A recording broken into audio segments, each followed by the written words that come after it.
Assalamu alaikum wa rahmatullahi wa barakatuh. Welcome to another edition of News in Focus live on Radio Al Ansar International, broadcasting on the frequency Durban 90.4 FM, Peter Masbeg 105.6 FM, and audio streaming on www.alansar.org.za.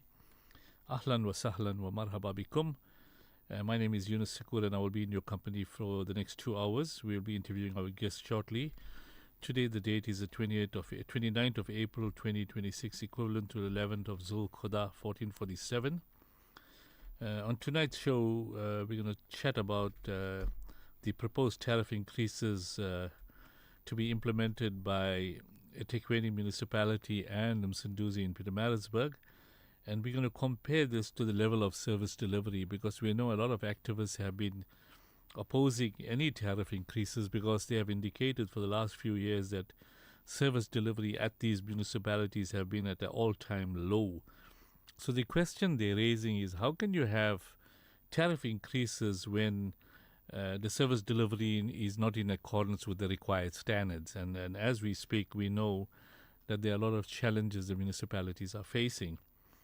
We're also going to talk about the infrastructure challenges and concerns in terms of water service delivery and electricity. There's regular outages on both those fronts, and when the municipality is questioned on these issues, then they blame it on the infrastructure, aging infrastructure that is not being maintained adequately, and the list goes on. And we know in many area it takes weeks, if not months, to resolve these issues, because if they do find a sewer, overflow or a water outage, then they blame it on the infrastructure, and many a time they repair one pipe and then something else leaks. And in most areas this is prevalent, even in the built-up areas in and around the city. We're also going to give an update on the Madlanga Commission, the implication of SAPS senior management. We know very well that this particular commission was formed when General Mkhwanazi spoke up about certain irregularities that have been taking place in the South African police services, and he highlighted certain senior individuals that were implicated. And what has come through is that South Africa has witnessed many commissions of inquiry. We know the State Capture Commission, which is the Zondo Commission, and various other commissions, but the Madlanga Commission seems to be shining a light on hidden truths and intensifying its push for accountability. Could this be a sign of maturity of a maturing nation? Whilst we're on the commissions of inquiries, we know that in terms of the implementing State Capture Commission recommendations, criminal prosecutions, 14 cases are now before the court.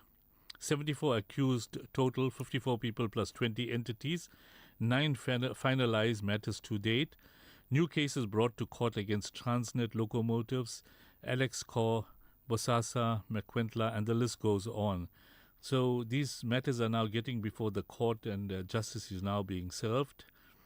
The acting National Police Commissioner Puleng Dimpani, who was recently appointed to act in the place of Masamula, says the recommendations that will be made by the Madlanga Commission of Inquiry will be taken with due diligence they deserve.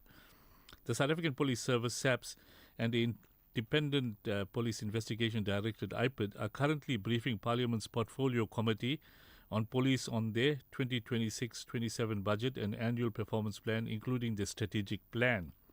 Dimpane told the committee that the work of the commission, including Parliament's ad hoc committee looking into concerns around issues of national security, cannot be seen as side issues in efforts to fight crime. She says, Chair, just as the reminder, as I indicated, we do have 8 of these priorities top of the list: the fight against crime, corruption, including the Madlanga Commission recommendations, fight against organized crime and criminal syndicates at number 3. Dimpane further says we have to ensure that we deal with gang violence and illegal mining. Number 4, we have to ensure that there is a multi-sectoral approach in tackling crime, including violent crime, particularly against women and children. At number 5, we need to ensure we tackle gun crime. So all kinds of issues are being dealt with by the Madlanga Commission. And whilst we're on the subject of the Madlanga Commission, it is abundantly clear that the 5 high-ranking SAPS officials suspended amid Madlanga Commission corruption investigation, these were high-ranking officials, and very rarely you get so many high-ranking officials being suspended, and we'll go through those details a little later in the program. The guest for this evening program is Councillor Imtiaz Syed. He's the founder of Ethekwini Sacoor, and he's the right person to give us feedback on the findings of the Madlanga Commission and exactly how this commission came about. He's also going to give us an update on the proposed tariff increases in Ethekwini Municipality versus service delivery, and we may touch briefly on the infrastructure challenges and concerns. Also to join us later on in the program would be Councillor Ernest from Ward 27. He's been previously in my show. He'll be joining us shortly. And then Hassan Motala later on in the show, he will be joining us to chat on the financial markets throughout the world. We know that UAE has opted out of OPEC, and this may impact on oil prices and will reduce the price of crude oil, and it will benefit the economy worldwide. So on that note, before I introduce our guests, we'll take a short ad break, and inshallah we'll continue after the break. At Amina's Wonder Spice, we know that many of you already enjoy the pleasure of cooking with our 100% pure ginger and garlic. Our unique masala paste have created a new dimension and variety to your dishes. For all these reasons and more, we've called it a Wonder Spice. Amina's Wonder Spice, creating a unique taste in a paste. Available throughout South Africa, neighbouring countries and also in the UK. Contact us on 031 577 5023 or www.aminaspice.co.za. Welcome to Simplex Radio. Visit our showroom for the full range of car audio. Our TV department carries top brands with quality LED panels, full HD to Ultra HD, and now the experience of Super Ultra HD. Visit our theatre rooms and transform your home with brands like Onkyo, Integra, Denon, Boston Acoustics, Yamaha and more for quality audio visual experience. Now available, full range of home appliances. A one-stop shopping experience. Call 031 306 4029 or Kenilworth Park, 202 Brickville Road, Overport. Simplex Radio, the name you can trust. This May, something beautiful is coming your way. Urban Women and Community Buzz are coming together to celebrate the strength of you, the women who carry it all. If you're a widow or a single mom who is the sole provider, this is your moment. We're selecting 50 incredible women for a special day filled with joy, appreciation and love, because you matter most. To qualify, simply DM your story and date of birth on Instagram at Al-Ansar Foundation. Proudly brought to you by Al-Ansar Outreach. The Magma Agri Fair is back! Join Radio Al-Ansar team from the 1st to the 3rd of May for an unforgettable weekend. Catch your favorite presenters live. Mark your calendars. Friday from 2 p.m. and all day Saturday and Sunday. Don't miss the excitement, the giveaways, and the community spirit. See you there! Get ready to elevate your fitness game at First Fitness in Durban's Berea. With a spacious free weight area, award-winning equipment and exclusive ladies-only parking and training level, we've got everything you need to crush your goals. Hit the ground running on our outdoor track or unleash your inner warrior in our MMA and boxing dungeon. Plus, enjoy high security and ample parking. And don't forget to refuel at our Halal Coffee and Health restaurant for the best in coffees, smoothies and healthy eats. Join us today and redefine your fitness journey. First Fitness, dare to be extraordinary. The chaos and destruction in the Gaza Strip is beyond comprehension. Virtually everyone is displaced, hungry, and in urgent need of life-saving humanitarian support. The Al-Imdad Foundation has been working tirelessly to address the health, nutrition, and water needs of the population. Our hospital, water deliveries and hot meal programs are made possible with your support.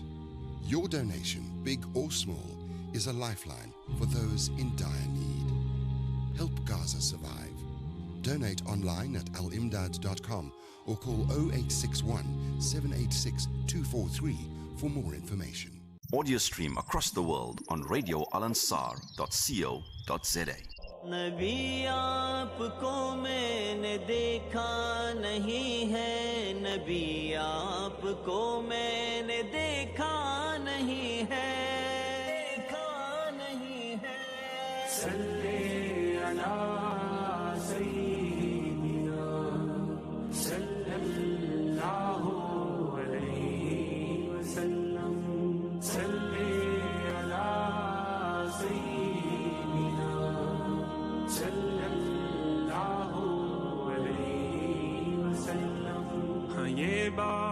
سچ ہے حقیقت یہی ہے نبی آپ کو میں نے دیکھا نہیں ہے نہ دور محمد میں پیدا ہوا میں نہ ساتھی سفر کا کبھی بن سکا میں نہ آقا کی آواز تک سن سکا میں نہ غزوات میں مشرکوں سے لڑا میں نہ ہجرت کی لذت ہوئی مجھ کو حاصل نہ ہو پایا انصار کی صف میں شامل نبی آپ جس دم تھے غار ہرا میں کوئی ذات راوی نہ پہنچا سکا میں نبی آپ جس دم تھے ثور و ہرا میں کوئی ذات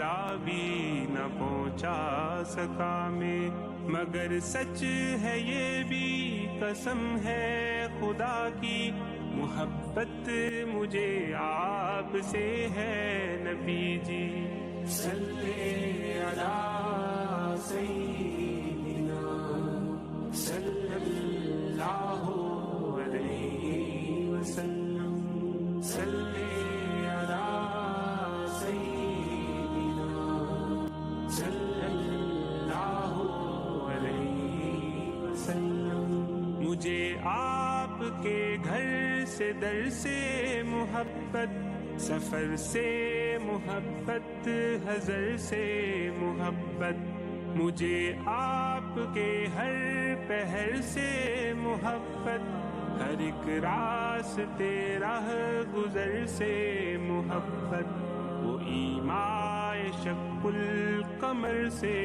محبت دکن سے دہن سے نظر سے محبت نبوت کی جس نے گواہی دیا کا ہاں اس کوہ سے اس حجر سے محبت یہ بے ڈھنگ سی میری محبت کا تحفہ کیا اس کی اجابت کا ہے کوئی رستہ کیا اس کی اجابت کا ہے کوئی رستہ صلی علی سیدنا صلی اللہ علیہ وسلم صلی علی سیدنا صلی اللہ علیہ وسلم نہ ابوبکر سامے رفیق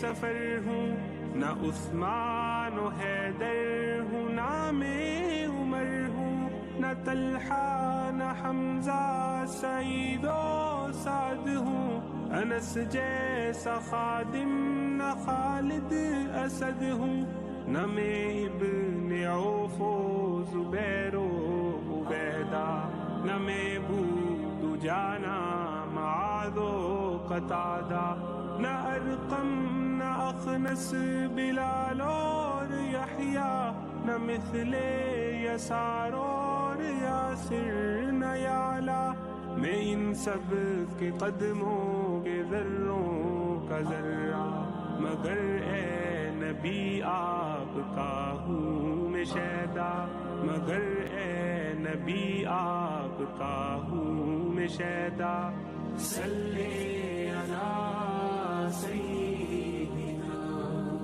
صلی اللہ علیہ وسلم صلی علی سیدنا صلی اللہ علیہ وسلم. السلام علیکم، میرا نام اخیار احمد ہے اور میں Assalamu alaikum wa rahmatullahi wa barakatuh. Welcome back to News in Focus live on Radio Al-Ansar International, broadcasting on the frequency Durban 90.4 FM, Peter Masberg 105.6 FM, and streaming on www.alansar.org.za. Before the break, we were chatting briefly about the Madlanga Commission, implication of SAPS senior management. The high-ranking officials that were suspended amid Madlanga Commission's corruption investigation was basically the Minister of Police, Senzo Mkhunu. He was basically placed into precautionary suspension following allegations made by KwaZulu-Natal Police Commissioner Lieutenant General Mkhwanazi. He made a startling revelation in July 2025, and he accused Mkhunu of disbanding the political killings task team on the 31st December 2024, an action he claimed was taken without the necessary consultation with national leadership, ostensibly to shield politically connected individuals from scrutiny. Then, there was wave of suspicions followed Lieutenant General Shadrack Sibia, the Deputy National Police Commissioner for Crime Detection. He found himself in official leave on 2025 July. He has been implicated in obstructing investigations into politically motivated killings in KwaZulu-Natal, which was linked to disbanding of the political killings task team. The third person to be implicated was Lieutenant General Samakaleng Daphne Manamela, who was suspended at the Mpumalanga Police Commissioner following serious allegations of misconduct, including financial mismanagement, fraud, corruption, nepotism, and the misuse of state resources. The fourth individual was Brigadier Mbangwa Abraham Mkwashu. He was implicated in serious allegations of interference regarding the murder investigation of ferronicking engineer Armand Swart, who was shot 23 times in April 2024. He has been accused of attempting to improperly access the case docket for murder. And the fifth senior official, as we know, was recently National Police Commissioner Fani Masemola, who was placed on precautionary suspension on Thursday. His suspension follows grave accusations related to a 360 million contract awarded to a company owned by Kat Motala, who is facing serious criminal charges himself. So as I mentioned earlier on, there is some light at the end of the tunnel regarding this particular commission of inquiry, and things are moving quite swiftly. We know that Cllr was appointed as the acting, Minister of Police, and he's dealing with issues quite decisively. With that said, I'd like to welcome Councillor Imtiaz Syed. He's the founder of Ethekwini Secure, quite familiar with security issues, and I'm going to ask him to briefly comment. Imtiaz, Assalamu alaikum wa rahmatullahi wa barakatuh, and welcome to News in Focus live on Radio Al-Ansar International. Wa alaikum salam, Yunus. Jazakallah for having me. And thank you for joining us. I'd like to also welcome Councillor Ernest Smith from Ward 27. Councillor, Assalamu alaikum wa rahmatullahi wa barakatuh, and welcome to News in Focus after a long layoff. Wa alaikum salam, Jazakallah for having me. I've missed you guys. Yes, and I'm glad you're back, because every time I try to track you down, you're either in caucus meetings or you're in council meetings. You guys are quite busy. Yes. But I was having a brief chat with Imtiaz, and he says, this tariff adjustments has created a lot of problems from different communities, and one of my subjects for discussion is proposed tariff increases versus service delivery, and then I put in infrastructure challenges and concerns, because when Imtiaz and myself were having a chat, this is becoming a common subject, that there's over 60% or over 50% of water is underground water leaks, and that's all as a result delayed infrastructure repairs, etc. And I noticed that recently the city has appointed an engineer to deal with these issues. Now we're questioning, is it 20 years too late or what? But this is how Ethekwini operates, and Msiduzi is not far behind or even ahead of the 8-ball game. Imtiaz, I want to bring you in quickly.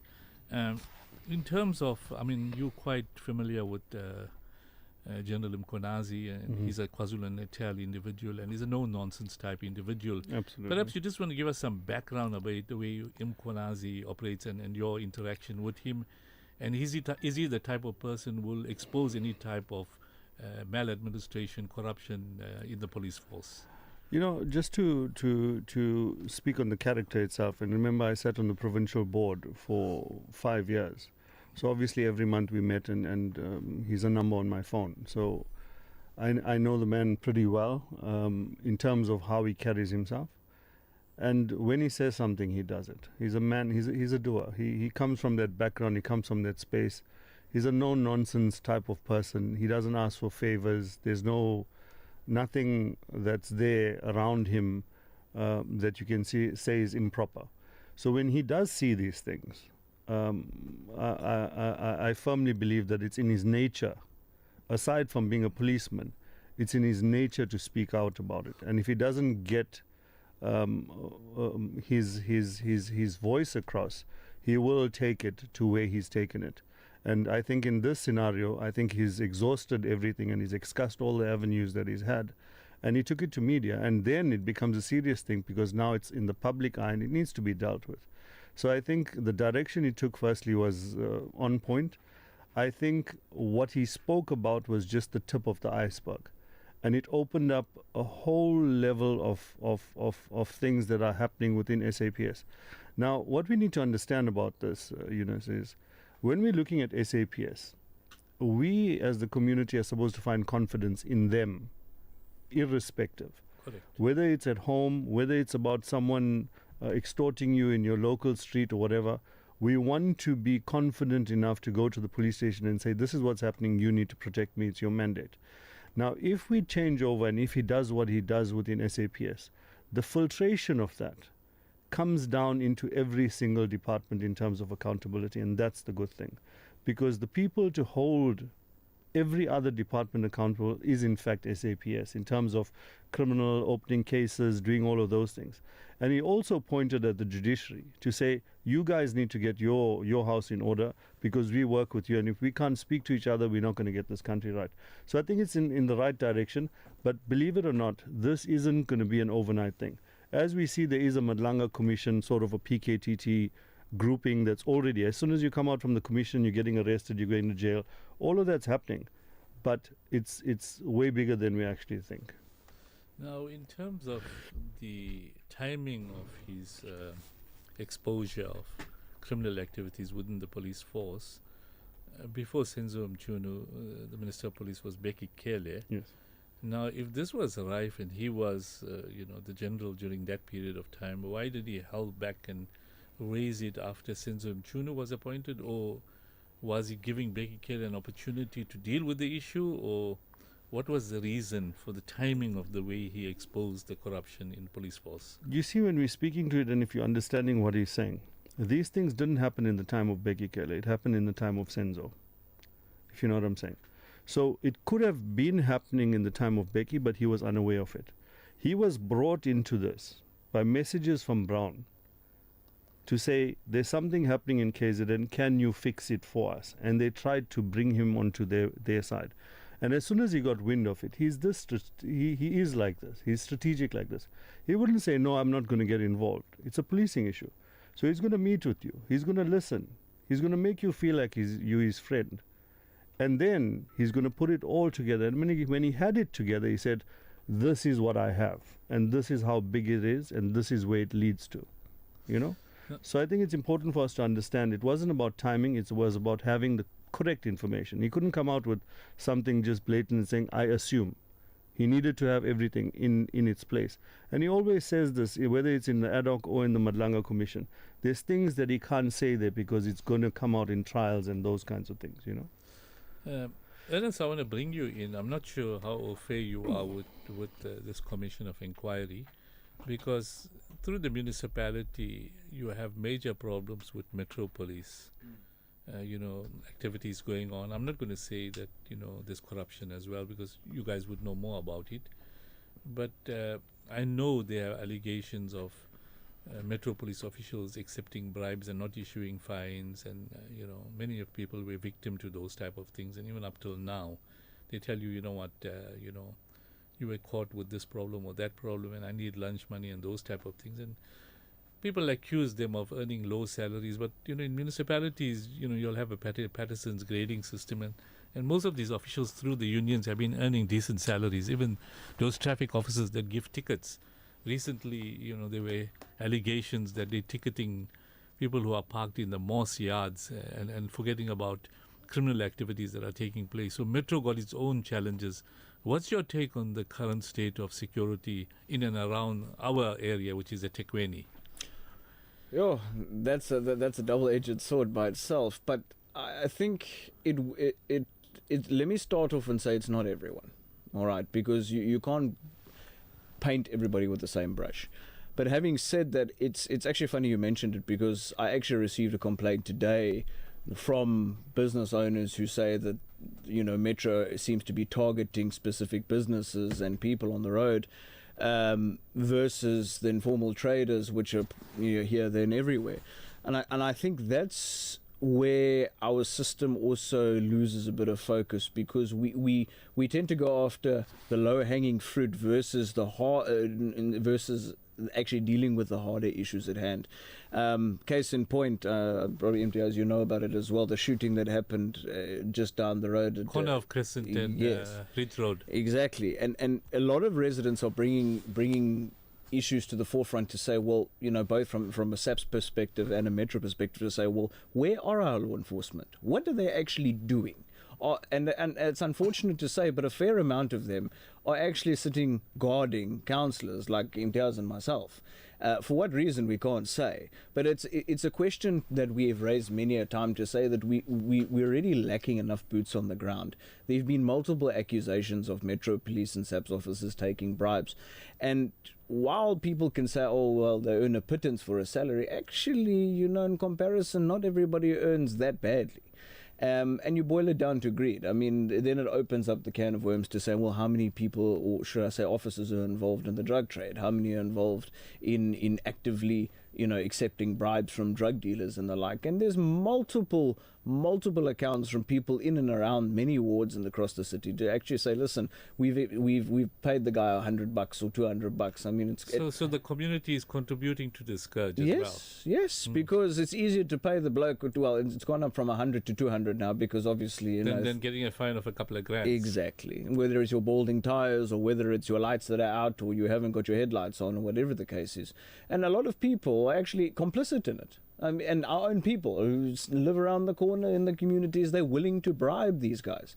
And I was faced with a situation about 4 years ago where if I didn't have my councillor's card on the back of my license, the bloke was actually looking to solicit from me. And as soon as he flipped it over, he started panicking, because he'd realized his terminology will be construed as wanting a bribe. And he was like, no, come, go. And I said, no, come, let's talk about this. And he says, no, you're a city official. And I said, oh, so that's the game that we're playing. And, you know, obviously people become a bit apprehensive when they realize you're also an official. So it's greed. It comes down to basic greed, because people want to get the extras. And the unfortunate part is our communities are complicit in it. Well, listen, Imtiaz was saying a very important, situation he quoted, where Mkhwanazi is a no-nonsense type person. And if the public does what you did, to say, I'm not paying this bribe, what is your problem? Like what I did in 2015, when a friend of mine was apprehended in Old Commercial Road by a cop. And the cop was trying to elicit a bribe, Metro cop. And I confronted him and I took a picture of him. You know what he did? He asked for radio. He surrounded me. He grabbed me, pushed me in the back of the van, and he parceled me to charge me I'm interfering, when that wasn't the case. I phoned the mayor from there, and he didn't know I was a senior official. He took me to CR SWAT, and before he could charge, he says now he's in trouble, because he found the head police was there, Metro Police, Middleton, and various other guys, and he was going to be charged. So he withdrew the charges, and I was asked to actually take legal action, which I didn't go that route, because I didn't want to create more problems than I wanted to. But I could have went that route, and I should have went that route.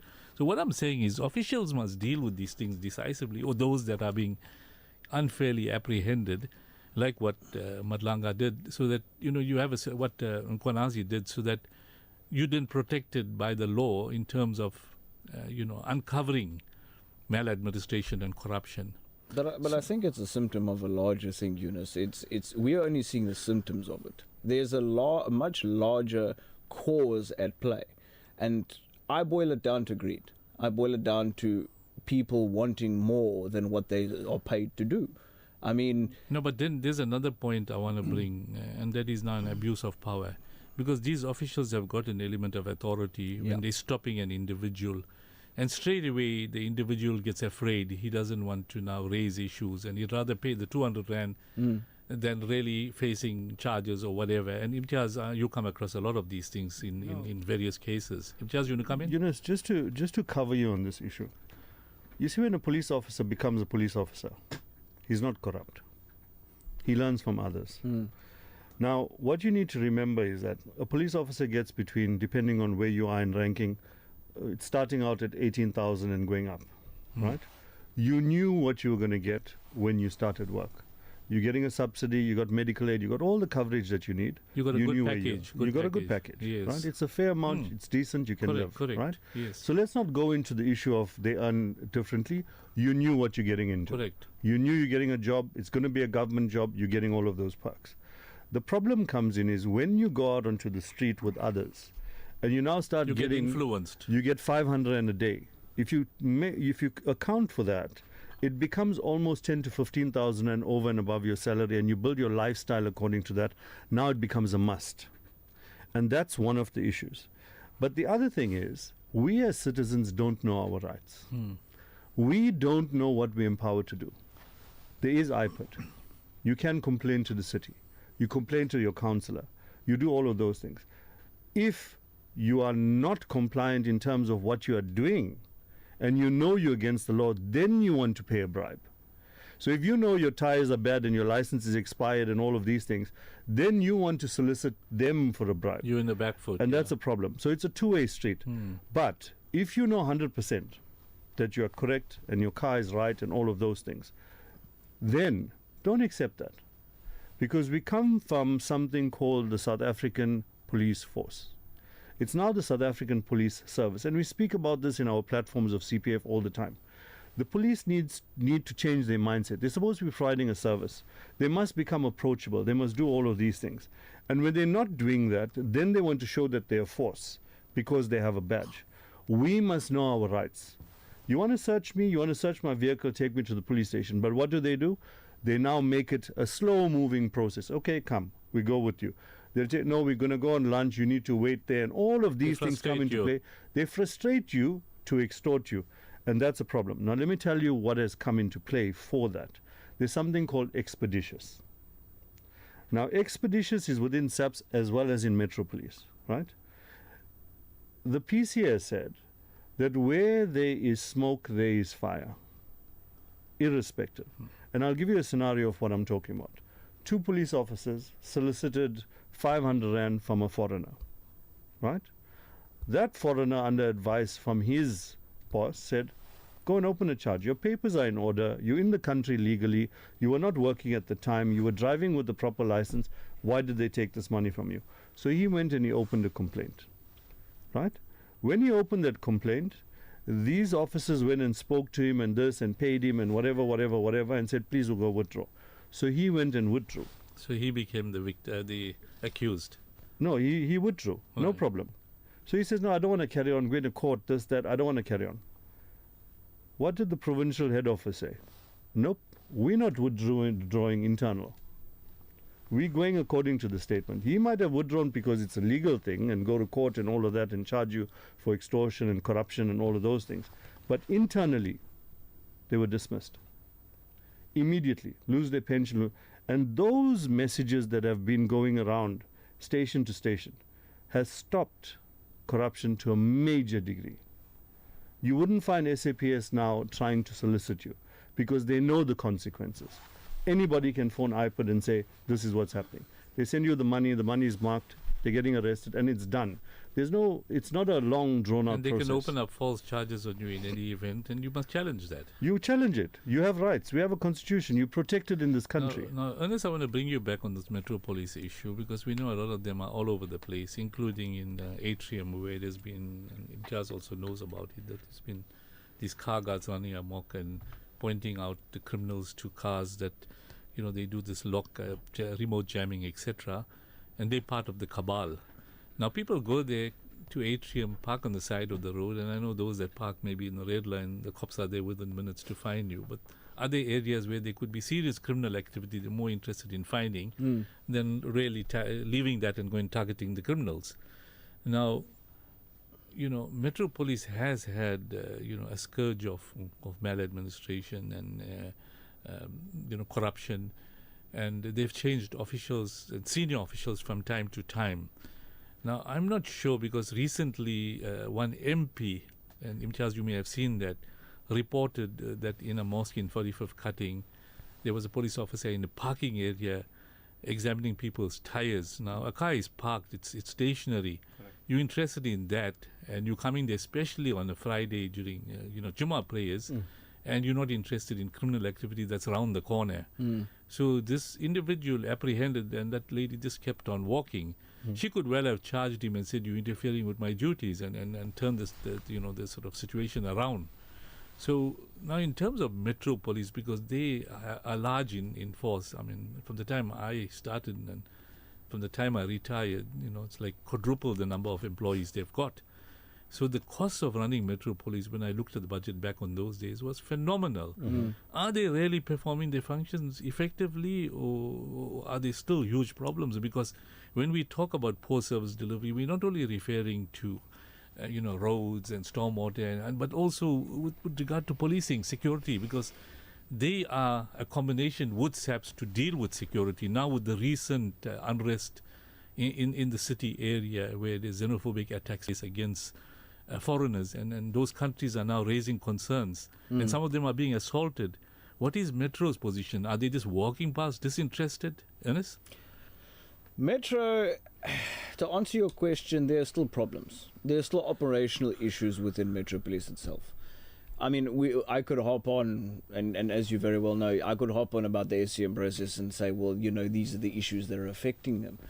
But the reality of it is, you cannot, in today's day and age, in a metro of our size, say that we do not have enough vehicles to service a precinct. It's to me, that makes no sense. And especially when we have our mayor and deputy mayor, and especially as the chairperson of the cluster, who are busy praising Metro, but it takes them 15, 20 minutes to get from Albert Park to get to, the suburbs. And this is one of the issues that I've raised with them, to say, oh, well, they only have one vehicle, or maybe two if you're lucky. And when you call them, they come or they don't come. And as of late, they can't even issue a proper reference number when you phone them because their call center says they're continuously down. So it's like a mirror image of SAPS and their issues, saying, oh, well, we only have one vehicle for Berea or maybe two for Mayville or whatever the case is. And we're not able to respond fast enough because of X, Y, and Z. Is there a reluctance from members to do their duty? Well, some. Or are they scared? Well, some. Again, that's some. Because one, businessman said that you need security services to look after the police stations. Exactly. Which means they're supposed to be taking care of criminal activities, but you need security guards to look after the police stations. I think we need to put things in perspective. We need to understand the role of Metro Police. Metro Police is not there for crimes per se, hijacking and all of those things. That's SAP's function. Metro Police is there under the mandate of bylaws, right? So taking care of your business licenses, your land use management, your non-compliance, your traffic. So your Road Traffic Act, all of those things, they fall under Metro Police. The question we raise is that with the new intake of 10,000 or whatever it is that has come into Metro Police, I'm not sure exactly the number, are we just bringing in warm bodies, or do we have function for them? What is the function? That is the first issue. The second issue is, when you come to the West, in Pinetown Magistrates Court, Metro Police can only table once a month on a Wednesday their cases. So even if they come and they give you a fine and you're getting, I don't know whether you notice, you don't get summons anymore. You hardly get it. We only got Court 21 here in town, that you can go and get your fine reduced and all of that. But you hardly get summons anymore. How many cameras have you seen on the streets? Because the system in itself is failing, if you understand. So we can't enforce the bylaws because we have no courts to take you to once you're done for, if you know what I mean, right? On the issue of coming into private property to check for your tires and your license, no, you challenge that. You go to court and you say, this car was parked in a private property. You can't come into my house where I'm fixing my car and I don't have a license disc and give me a fine for not having a number plate. It doesn't work like that. So the MP ought to have challenged well, he did. All those fines need to be taken and you take it to court. Nobody should go and pay any of those fines. You know what I mean? And it's a very simple thing to do, because it's, how can someone come into the parking lot of Al Ansar and give you a fine for a car that's been parked here for the past year? You see, Imtiaz, where I'm coming from, and I recall during my reign of office in the municipality, we used to have every Monday, starting at 7 o'clock till 1 o'clock, meetings with all head of departments. And metro heads and deputy heads were present at the meeting. And the city manager addressed them first because they had to leave by 9 o'clock because they had duties to perform. And there was an overlap with criminal activity. And he asked them several times, if you see a crime taking place, would you overlook it? And the head said, no, we have to apprehend those guys and wait for SAPS to come in, but we can't just drive past. So there's an overlap which he says must take place because they are police officers as well, of sorts. So what Ernest is saying, that to come from, say, Albert Park to another place, they take a long time. Thabo Mbeki is reported to have said that why are so many people unemployable in South Africa? And he says because they don't have the necessary skills. They're being put into jobs without the necessary skills, and this is why you find them walking around Grey Street, Victoria Street, charging the double park cars, which they have to do. But if the guy gives them something, then they just grab it and move on.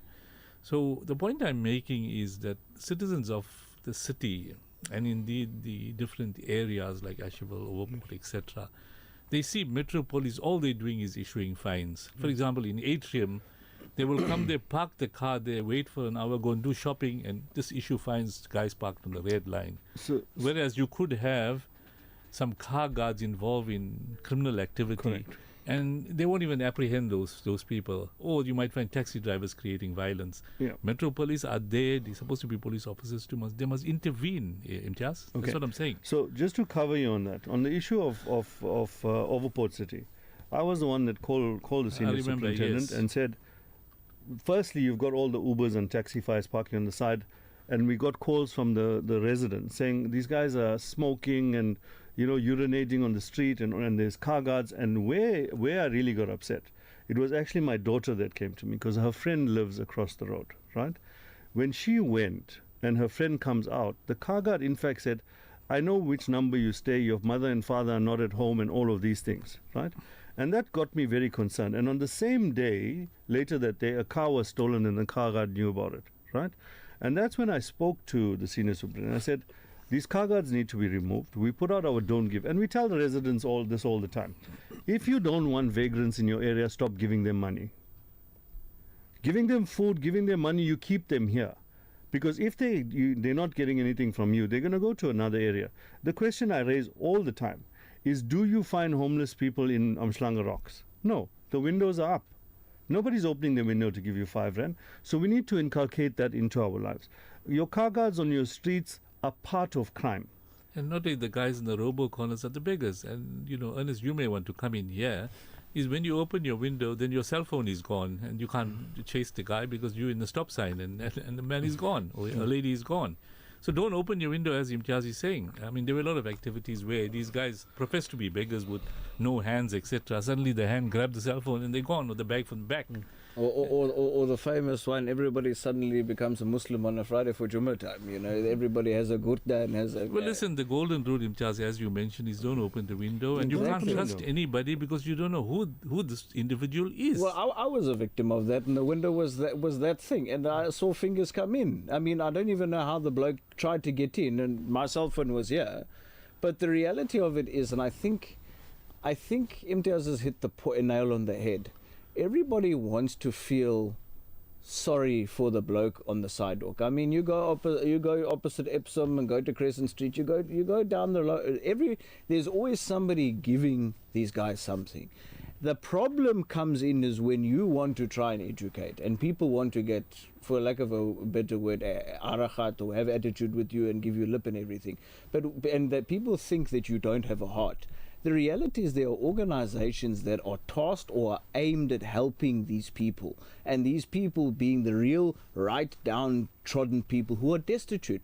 These people standing at the robots are opportunists. It's the same thing as it ties in, and you mentioned the cartels and the rest of it. The same thing in different sections of the area where people are using and exploiting children to beg for money in the road. And this happens on Stanford Hill Road and the other ones, and it's starting to come into the suburbs. And it's a 2 million rand a year syndicate. And when you explain that to people and say, rather take your 5 rand and build it up and go and give it to Gift of the Givers or whomever you want to go and give it to, rather do that, then you know where it's going to be used. I think what riled my blood is that I happened to be with a cleaning crew on Ridge Road, and there was an elderly gentleman who went to the shop and he was buying oil with his wife, and he was an elderly gentleman. And he took off with the car guard, and the car guard slapped him, and he ended up kicking this car guard senseless because this guy, he refused to give the car guard because, number one, there is no such thing as a car guard. If you have got the title guard in your name, that means you've gone to Pasira and you've gotten graded, that, and you've paid and you've done the necessary courses. There's no such thing as car guards. But going back to your question whether Metro should be helping, Metro should be helping. But it goes back to the issue of a lack of what we are training our people to do. And that's our people across every department. Because, unfortunately, as the older guys leave, who have got a multitude of skills, the skills are not being imparted fast enough. I mean, we are way under the 2010 standard of how many Metro Police officers we should be. The issue I always point out with the departments is to say, in 2010, we had the issue of prostitutes and vagrants and the rest all over the place, but prior to that. But when the World Cup happened, suddenly every department woke up and realized we can do the job properly. So is it that we're not capable? No, we are capable. But it's when we have to put on a show. And that's what the current administration are failing to understand. A show can only go on for so long before the cracks start showing, and people like your people in both SAPS and Metro who are taking the bribes showcase themselves and they get caught. The problem is, how far up senior management does it go? Because we can both pick up the phone and phone superintendent, head of Metro Police, etc., but the reality is the excuses are the same. And is there a definitive will to help our ratepayers as well as our residents and keep them safe? That's the question to ask. Thanks. On that note, we'll go for a news break. Inshallah, we'll continue after the break. Sorry. This segment is brought to you by Kenfield Auto, your RMI approved service and repair specialist. 236 Brickfield Road, Overport. Kenfield Auto.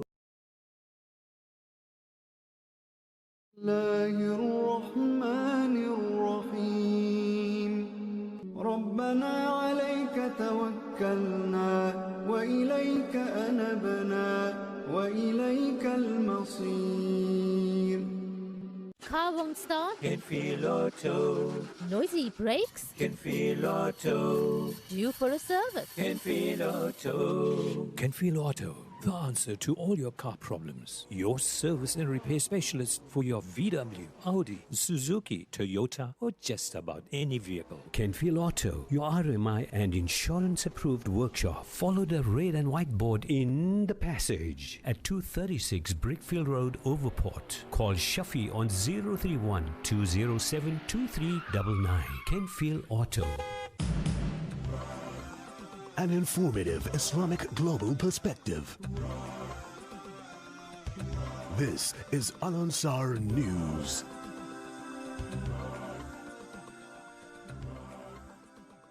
Making news this hour, the 29th of April.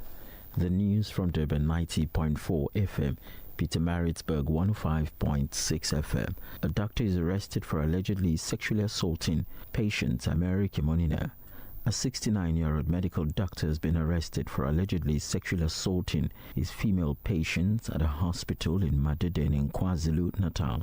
The alleged assault took place between August last year, 2025, and April this year, 2026. The doctor was arrested after the patient's reported incident of being touched inappropriately. It is also alleged that the doctor forced his patients to perform inappropriate acts on him. KwaZulu-Natal Police spokesperson Robert Nechuanda says the suspect is due in court tomorrow.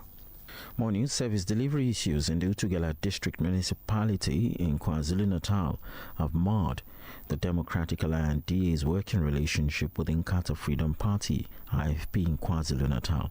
The DA has accused the IFP of failing to maintain some of its agreements reached when they decided to support each other across several municipalities. The provincial party bosses have added their voices to the local leaders, claiming that despite several attempts to compel the municipality to deliver water, their pleas have fell on deaf ears. For years, the district municipality has battled to supply water to areas such as Loskop, situated in the Langalibalele local municipality. The DA KwaZulu-Natal chairperson Dean McPherson is waiting in. Before the court is as follows. We will approach the High Court in Pietermaritzburg to challenge the Utugela District Municipality's failure to fulfill its constitutional obligations to provide sufficient, safe and reliable drinking water to its residents.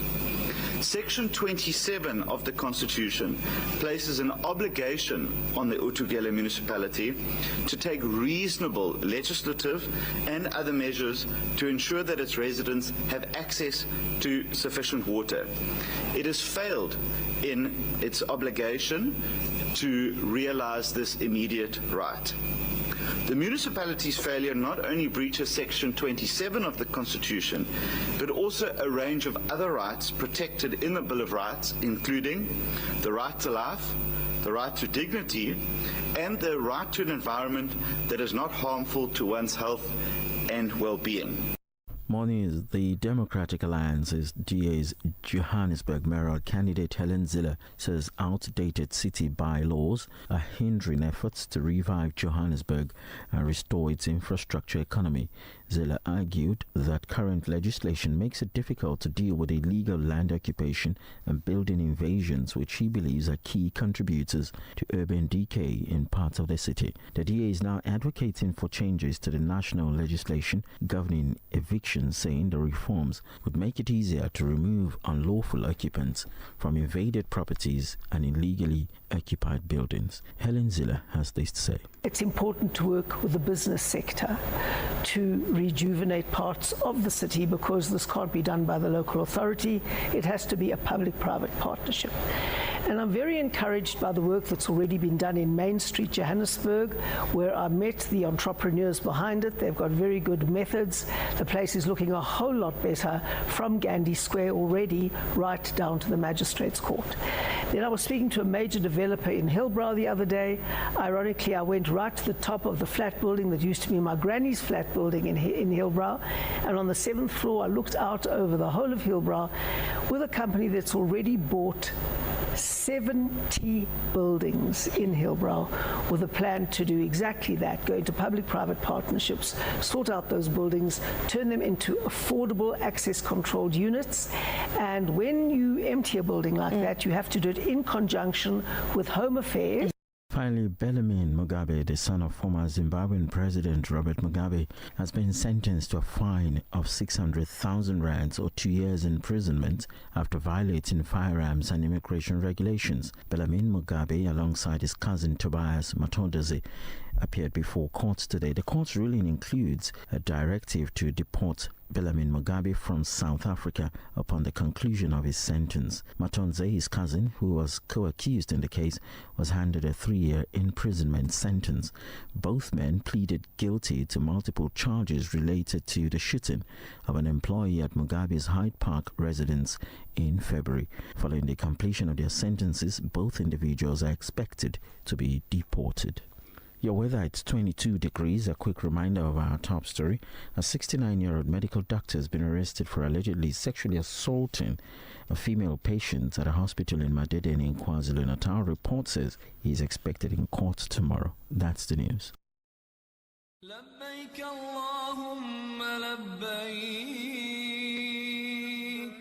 Are you going for Hajj or Umrah? We at Al-Ansar Shop have got you covered. From ihrams, ihram belts and kitabs, we're also stockist of Zamzam water from the wells of Mecca, dates from Medina, all at a ridiculously low price. Visit us at 207 West Road or call us on 031 208 1601. Al Ansar Shop, your one-stop Islamic shop.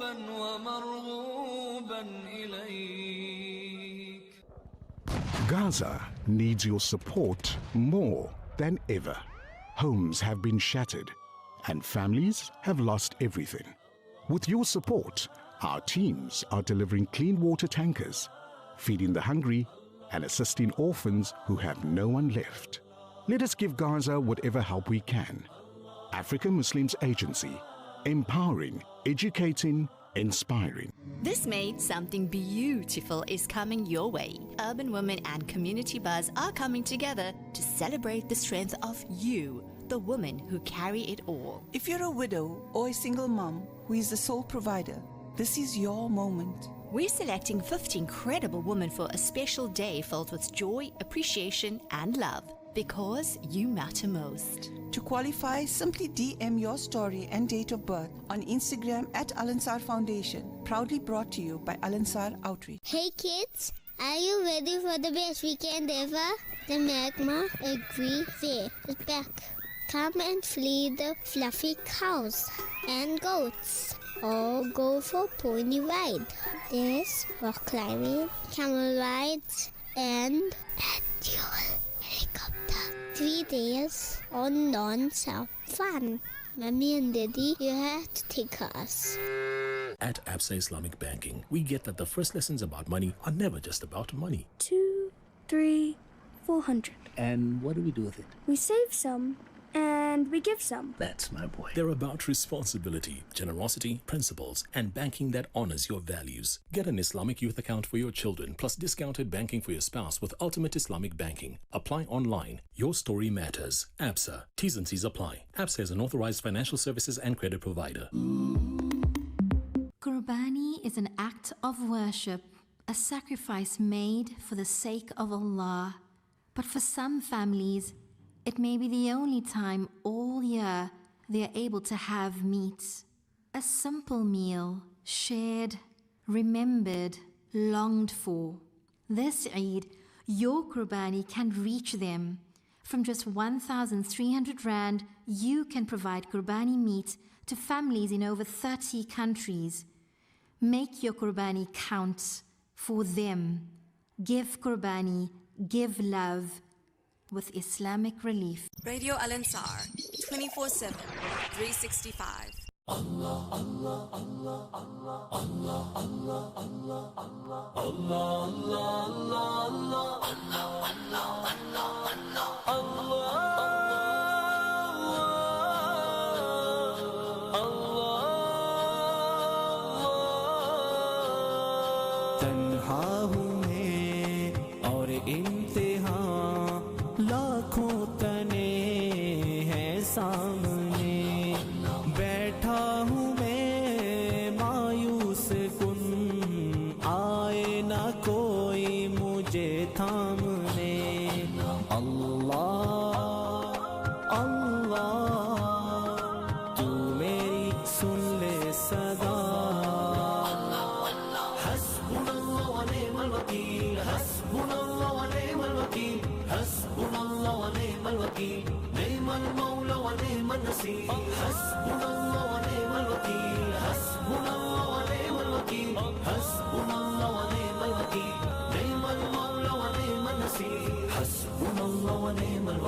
मायूब हूँ तेरा करम पर्दा रखा इज्जत भी दी बढ़ के दिया औकात से दौलत भी ताकत भी और वक्त भी कर दे खता हर माफ तू फहरिस्ते इसियां को छोड़ दे अल्लाह अल्लाह तू मेरी सुन ले सदा हस्बुनल्लाह व निअमल वकील हस्बुनल्लाह व निअमल वकील हस्बुनल्लाह व निअमल वकील निअमल मौला व निअमन नसीर हस्बुनल्लाह व निअमल वकील हस्बुनल्लाह व निअमल वकील हस्बुनल्लाह व النصير حسبنا الله ونعم الوكيل نعم المولى ونعم النصير रंगीनियों खुद गर्जियों में है गुजारी ये उम्र है आरज़ू बस के यही कर दूं तेरे नाम शामो सहर तस्कीन दिल हासिल करूं रुख अपनी जानिब तू मोड़ दे अल्लाह अल्लाह तू मेरी सुन ले सदा हस्बुनल्लाह व नि'मल वकील हस्बुनल्लाह व नि'मल वकील हस्बुनल्लाह व नि'मल वकील नि'मल मौला व नि'मन नसीर हस्बुनल्लाह व नि'मल वकील हस्बुनल्लाह व नि'मल वकील हस्बुनल्लाह व नि'मल वकील नि'मल मौला व नि'मन नसीर हस्बुनल्लाह व नि'मल वकील नि'मल मौला व नि'मन नसीर लब पे रहे जिक्रो दुआ और तुझसे मैं डरता रहूं करके अमल कुरान पे जन्नत की राहों पे चलता रहूं खिदमत करूं इस्लाम की पछतावे का गम तोड़ दे अल्लाह अल्लाह तू मेरी सुन ले सदा हस्बुनल्लाह व नि'मल वकील हस्बुनल्लाह व नि'मल वकील हस्बुनल्लाह व नि'मल वकील नि'मल मौला व नि'मन Naseer Assalamu alaikum wa rahmatullahi wa barakatuh. Welcome back to News in Focus live on Radio Al-Ansar International, broadcasting at frequency Durban 90.4 FM, Petermarisburg 105.6 FM, and frequenting and streaming on www.alansar.org.za. And the name is Yunus Sacoor. And before the news break, we were chatting briefly about the Madlanga Commission, implications of SAPS senior management. In between, we spoke about the role of SAPS, and we spoke about the role of Metro Police, and we had some very vibrant comments from both Councillor Ernest and Imtiaz Syed. I want to wrap up this subject, and Imtiaz has got some information that he wants to share with our listeners, which is very important, particularly when we were discussing tipping, beggars at robo corners and at stop signs, etc. Whilst I was chatting with Imtiaz about the smash and grabs that were taking place in some of the hotspots in Mayville, he says they've dealt with that. Some of those culprits have been sentenced to 15 years imprisonment. So that area is pretty safe. But Imtiaz, I believe these guys, some of them are in another area near sort of Ridge Road and where the car repair shop is, in the off-ramp of the freeway. Can you just explain? So just to differentiate between the two, homeless people are not the ones perpetrating the smash and grabs. The smash and grabs are coming from either Cato Crest or the informal settlement in Mayville, right? So your tollgate bridge area, all intersections. So when you're coming in and you're turning either left or right onto Ridge, or you're coming in from town and you're turning left or right onto South Ridge or that way, it's at those robots. The reason for it, it's very strategic.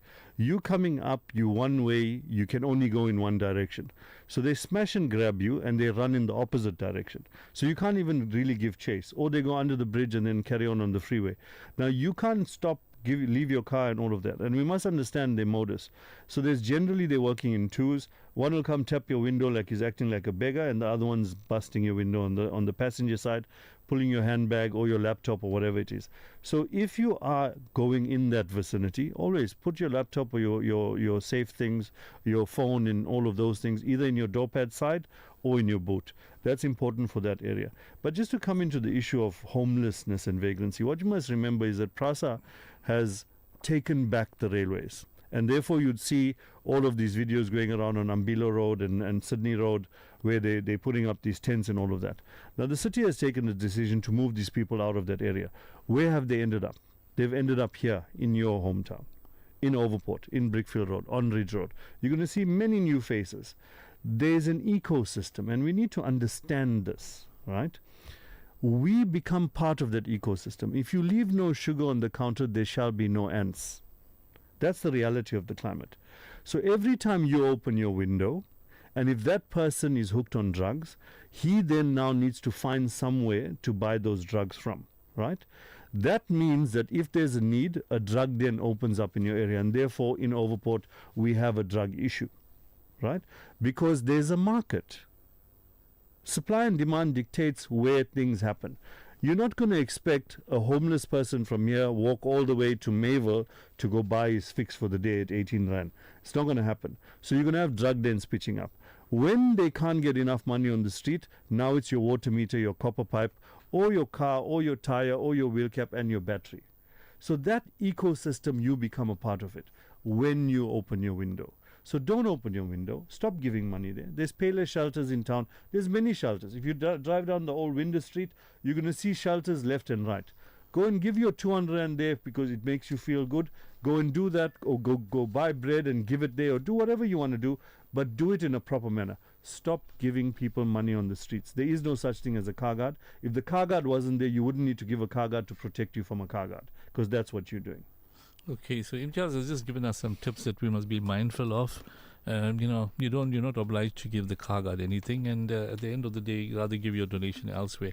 I want to get back to the important topic that we wanted to discuss this evening about those proposed tariff increases in Ethekwini versus service delivery. And we know that the mayor tabled, some tariff increases for electricity, water, rates, etc. And this will be considered by council sometime in May for implementation on 1st July. Ernest, I want to bring you in because I know that every year when these tariff adjustments come, they end off with double digits, and then after negotiation, then the municipality compromises and they may come down below double digits, around 9.5, and as a compromise.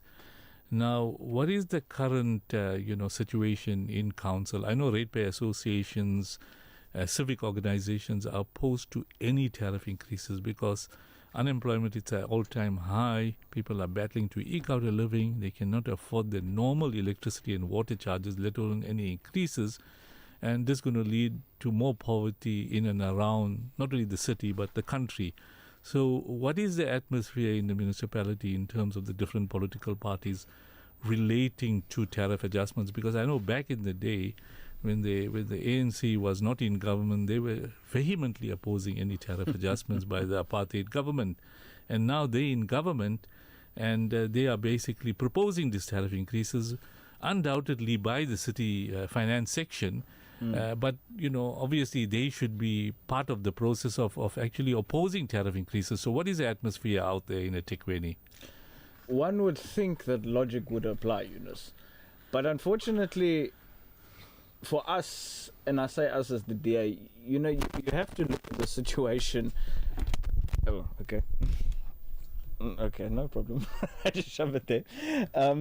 You have to look at it from a constructive level, because we are always accused that we never support the budget and the budget increases, and rightly so. But remember, you're part of the GNU. Not at this level. GPU, not at this level. And by default, you're part of the GPU, not by local default. government.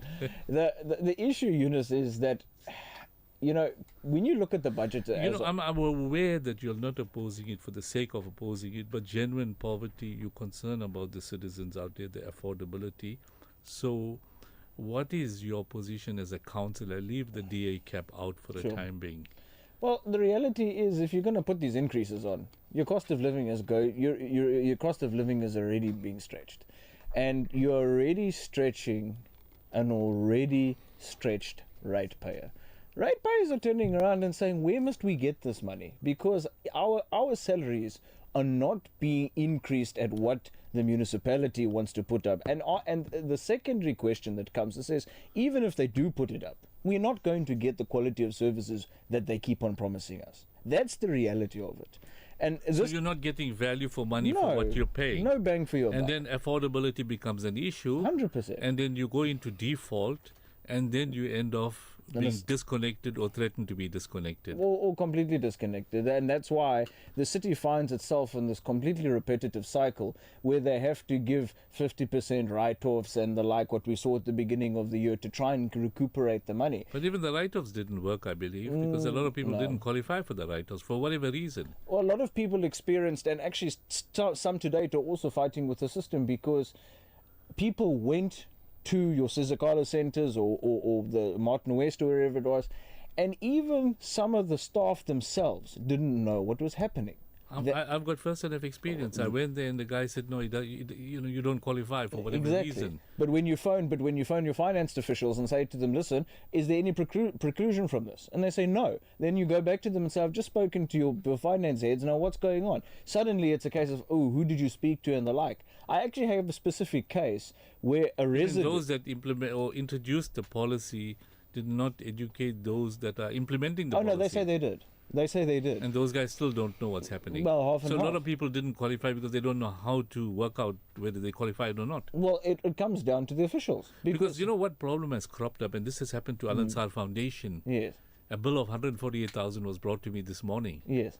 And I couldn't believe that the normal bill is 40,000 and now it's sitting at one. And I only to realize that they haven't read the meter for 17 months. Exactly. And they estimated a little bit lower, and now they lumped the organization with a 148,000 bill. Now, how many other individuals are getting these high bills? Hundreds if not thousands. And then not only faulty media readings or water readings, but also other problems. Now, what they're doing is they're burdening the consumer, the ratepayer, with additional costs which he or she cannot afford. Now, coming back to the point of tariff increases, that worsens the situation. Yes. Because as we said, service delivery does not equate, and I know there are a lot of reasons, and I'm going to bring Imtiaz to talk about it, but from your perspective, you say that most of the political parties in Ethekwini are not in support of these increases. Well, I can't speak on behalf of them, because you're always going to have political parties that want to support the ANC on this. And like I said, the ANC always... Well, listen, we're going to come back to the process of approval of these tariff adjustments, which is going to be through EXCO and a council meeting. Sure. I don't know if it's gone through the portfolio committees. That process we can quickly go through. But in terms of the numbers, now that number crunching is prepared by the Treasury Department, and that's done to balance the budget of the city, and to recover or to equate the electricity costs, the sort of income and expenditure, you have to have a tariff adjustment. And ESCOM's charges, because they also had an increase.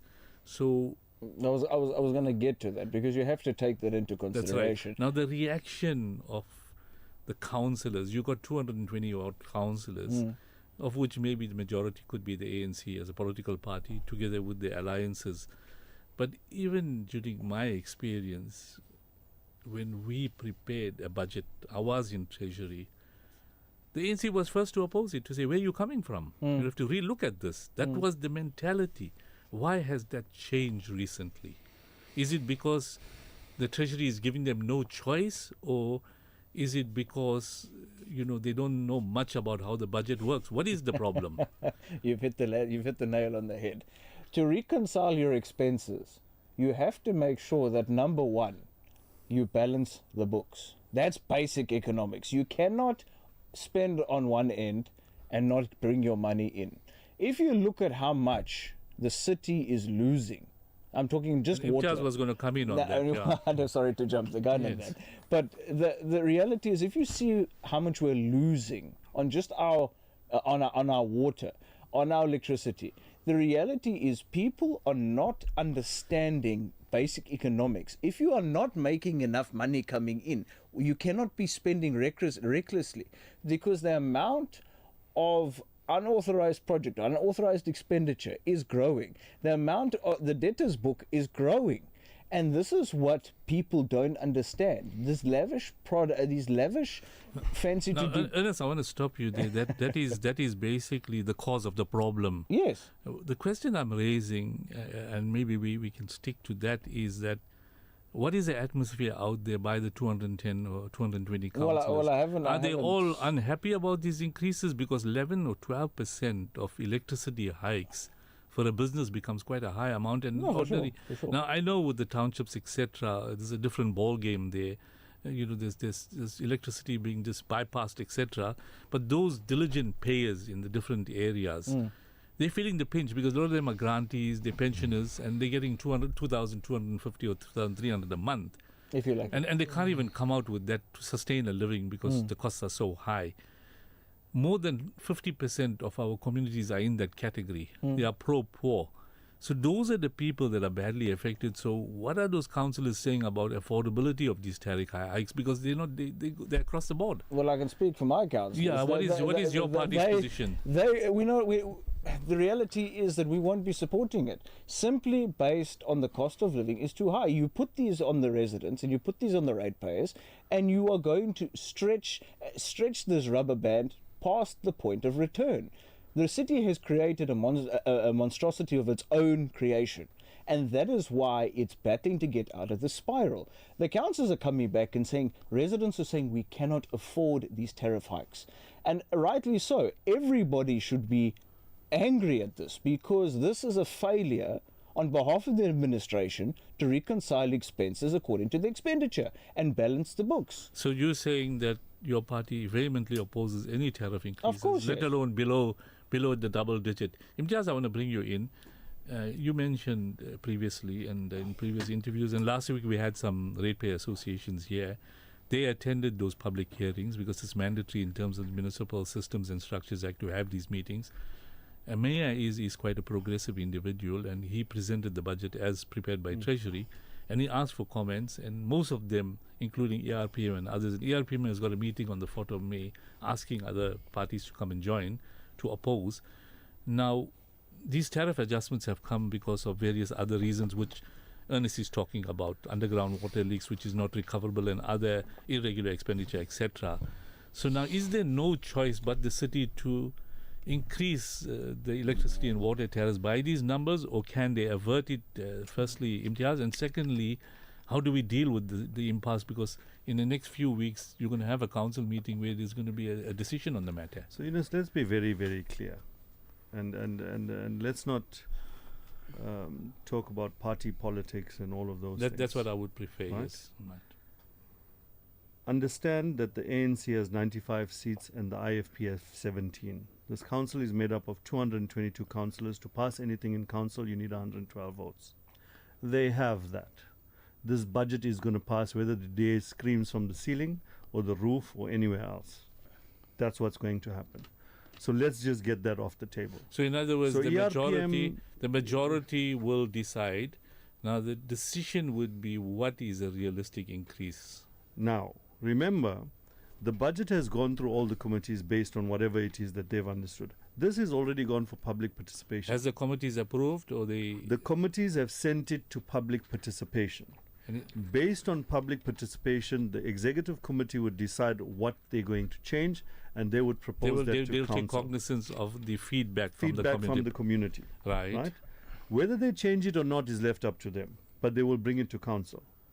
Now, as you mentioned, in terms of the MFMA, they had to go to community. They've ticked that box. It's a tick box. If they have enough numbers, which they do, 95 and 17, make your 112, this budget will pass. They also have other smaller parties, KZNI, AIC, all of them that vote with the ANC. We are opposing this budget in principle. We can sit there and abstain. We can sit there and say, yes. So ACC is opposing the budget. We're opposing the budget in totality, even though it's counterproductive. Because NERSA is imposing an increase. We're saying a NERSA increase is okay. But let me go into something very, very simple for you. We have 512,000 ratepayers in the city. That's the number. Okay? And we have 314,000 informal dwellings in the city. The mandate by the GNU and national government, which the DA lacks to understand or deal with, right, is to say that you need to give basic water and electricity for free to 314,000 households. The question raised, and we put in a motion for this. Who's going to pay for that? We put in a motion for this, and the mayor has just put an article out, I think it was in the Citizen, that they are now going to meter the 596 informal settlements. They haven't said who they're going to bill it to, but we put in a motion to say every informal settlement must be given water. We don't disagree. But somebody must bear the cost. We must understand. But someone must bear the cost. Either comes in as a grant from Who national. told you to give them water? National Treasury. So National Treasury must say, Here's a we're grant going to for that give you the amount. money. Hmm. Now, just to understand, as a city, we pay 300 million rand a month to Umgeni Water. 148 million is water called non-revenue water. You see, there's a lie going around. The DA, mayoral candidate, I don't know whether his committee members have informed him. 56% water is gone to the ground. It's not. 46% of water is called non-revenue water. We give it to people to drink and wash clothes for free. 8% is water lost through infrastructure loss. That's the reality. Okay? So those underground lakes don't constitute 56%? No. 46 to 48% of it is called non-revenue water. We give them in Has tankers. that been determined by the water department? It's in our documents. We sit in committee. We sit in trading services. So obviously there was a misrepresentation of the water losses. No. Who misrepresents?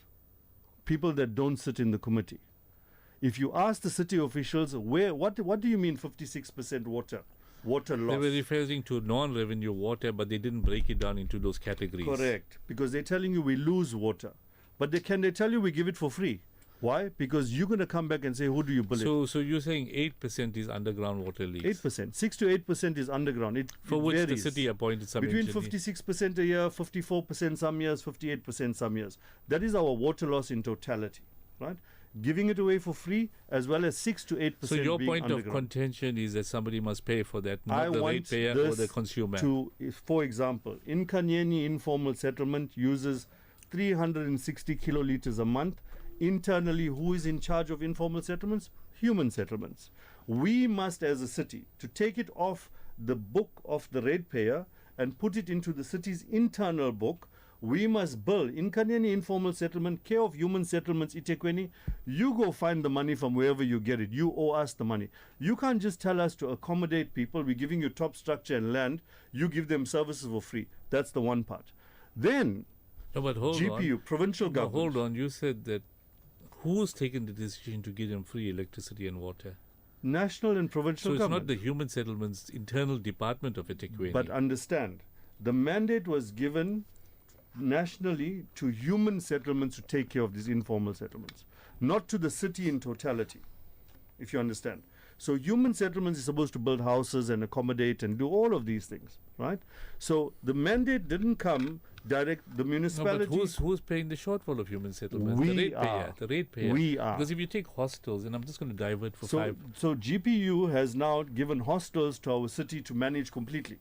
Well, listen, They don't want to pay us. It was basically a historical decision by National Department of Human Settlements to transfer hostels from the Provincial Department of Human Settlements to the Ethekwini Municipality on the basis that they had to work out a strategy to charge rentals and recover those costs.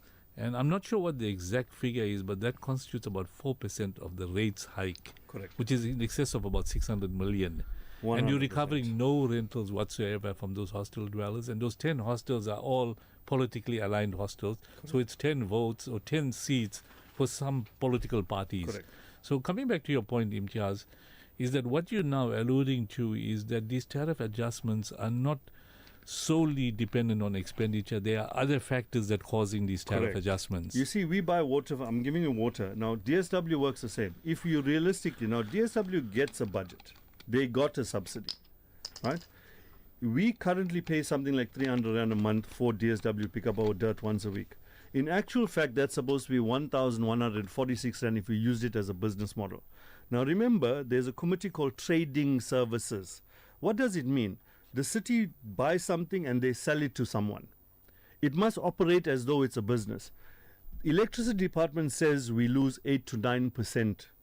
8 to 9%. Why? They have prepaid meters. They can't really measure. So we've electrified informal settlements. We can't really measure electricity to the extent you can measure water, because water is actually physical. You can see it. There's so many liters. All of that's there. So I'm going to use water as an example, but we're losing in all departments, right? And we're not trading properly as in a business model. So what needed to have happened was, when we buy water, just say we're buying it at, I'm giving you hypothetically speaking, 50 cents a litre. We then add on 25 cents for infrastructure to that water and we sell it to you. That is for the pipes and all of those things.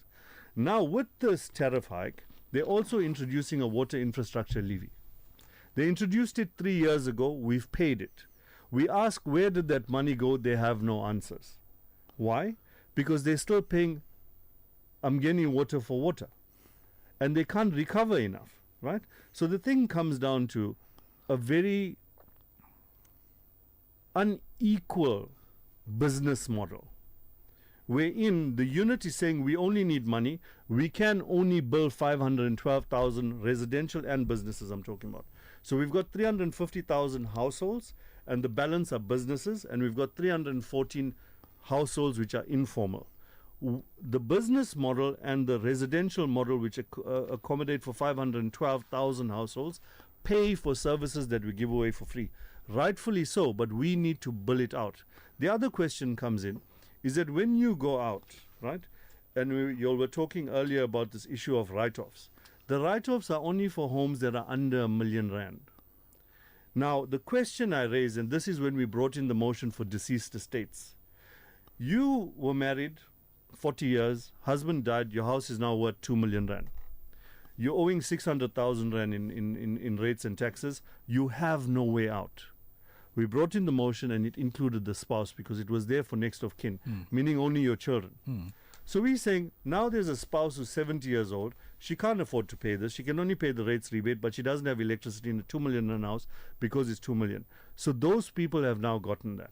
But it exists for households under R1 million. That is the criteria at the moment.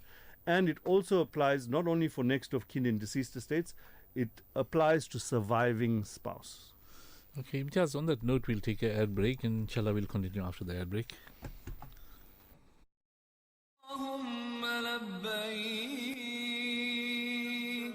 Are you going for Hajj or Umrah? We at Al-Ansar Shop have got you covered. From ihrams, ihram belts and kitabs, we're also stockist of Zamzam water from the wells of Mecca, dates from Medina, all at a ridiculously low price. Visit us at 207 West Road or call us on 031 208 1601. Al-Ansar Shop, your one-stop Islamic shop.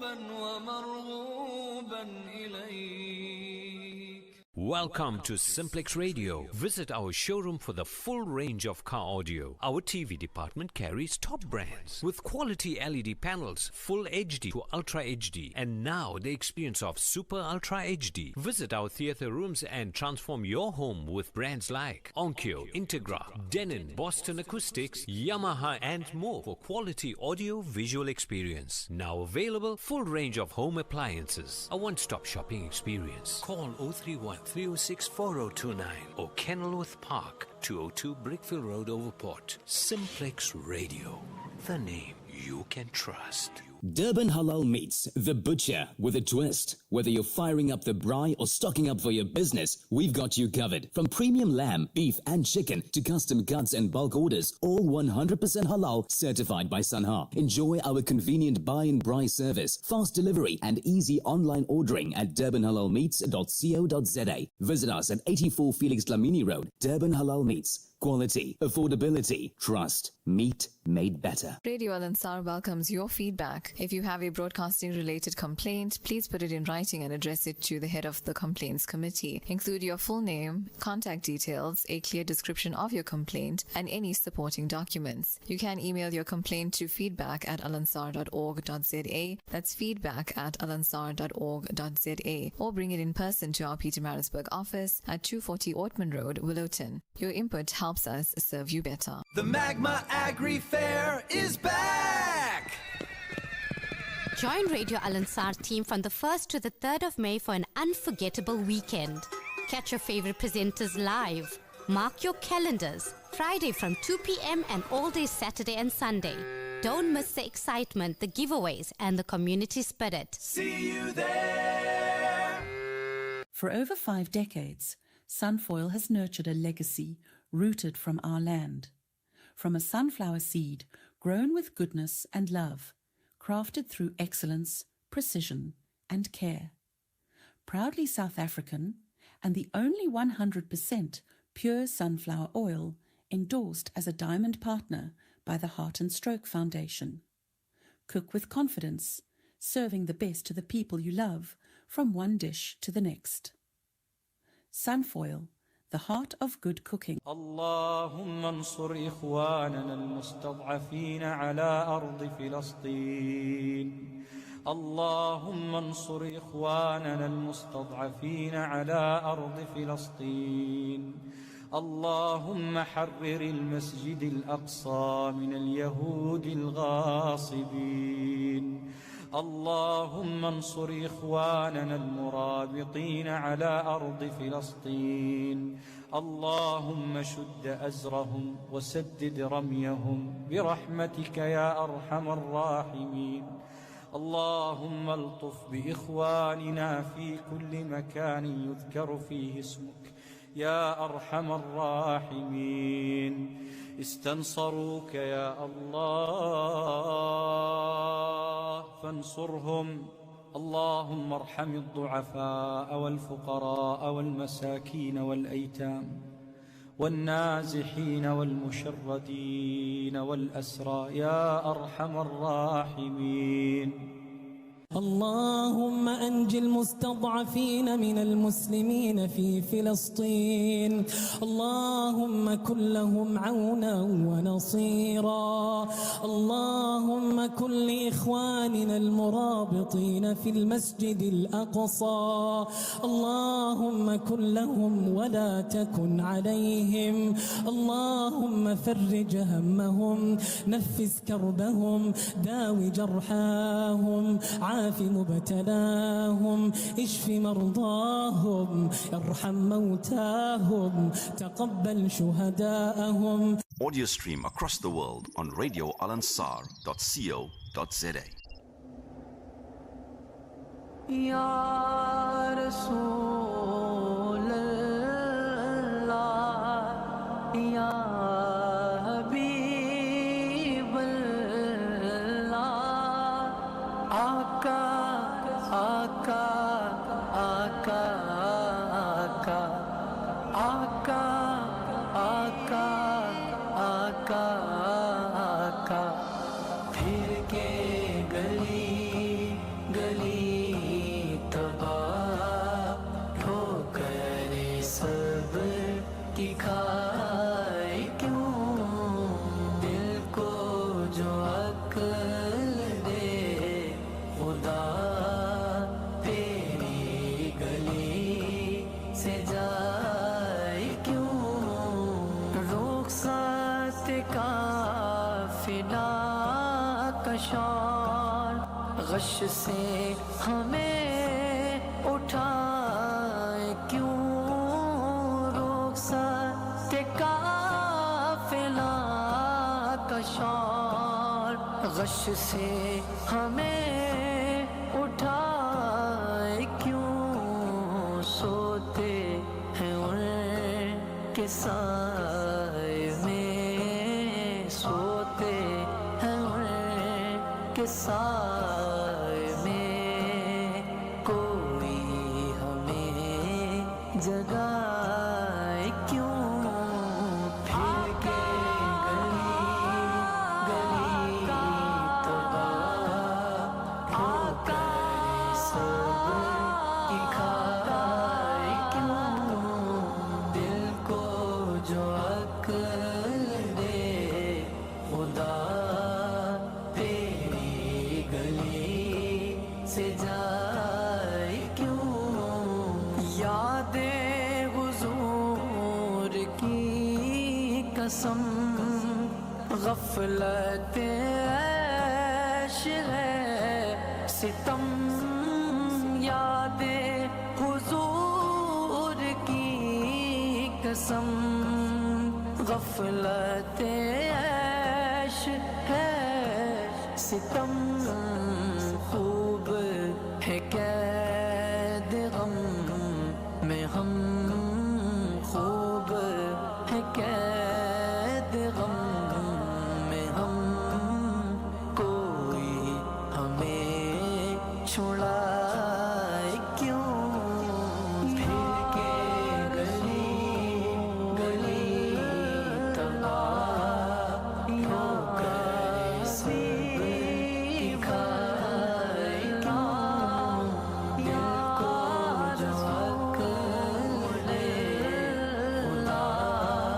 या हबीब से जाए क्यों वो जो न थे तो कुछ न था वो जो न हो तो कुछ न हो वो जो न थे तो कुछ न था वो जो न हो तो कुछ न हो जान है वो जगान की जान है वो जगान की जान है तो जगान गए आका आका आका आका आका की खाए क्यों दिल को जो अक्ल दे खुदा तेरी गली से Assalamu alaikum wa rahmatullahi wa barakatuh. Welcome to the final edition of a final segment of News in Focus live on Radio Al-Ansar International, broadcasting on the frequency Durban 90.4 FM, Piemberg 105.6 FM, and streaming on www.alansar.org.za.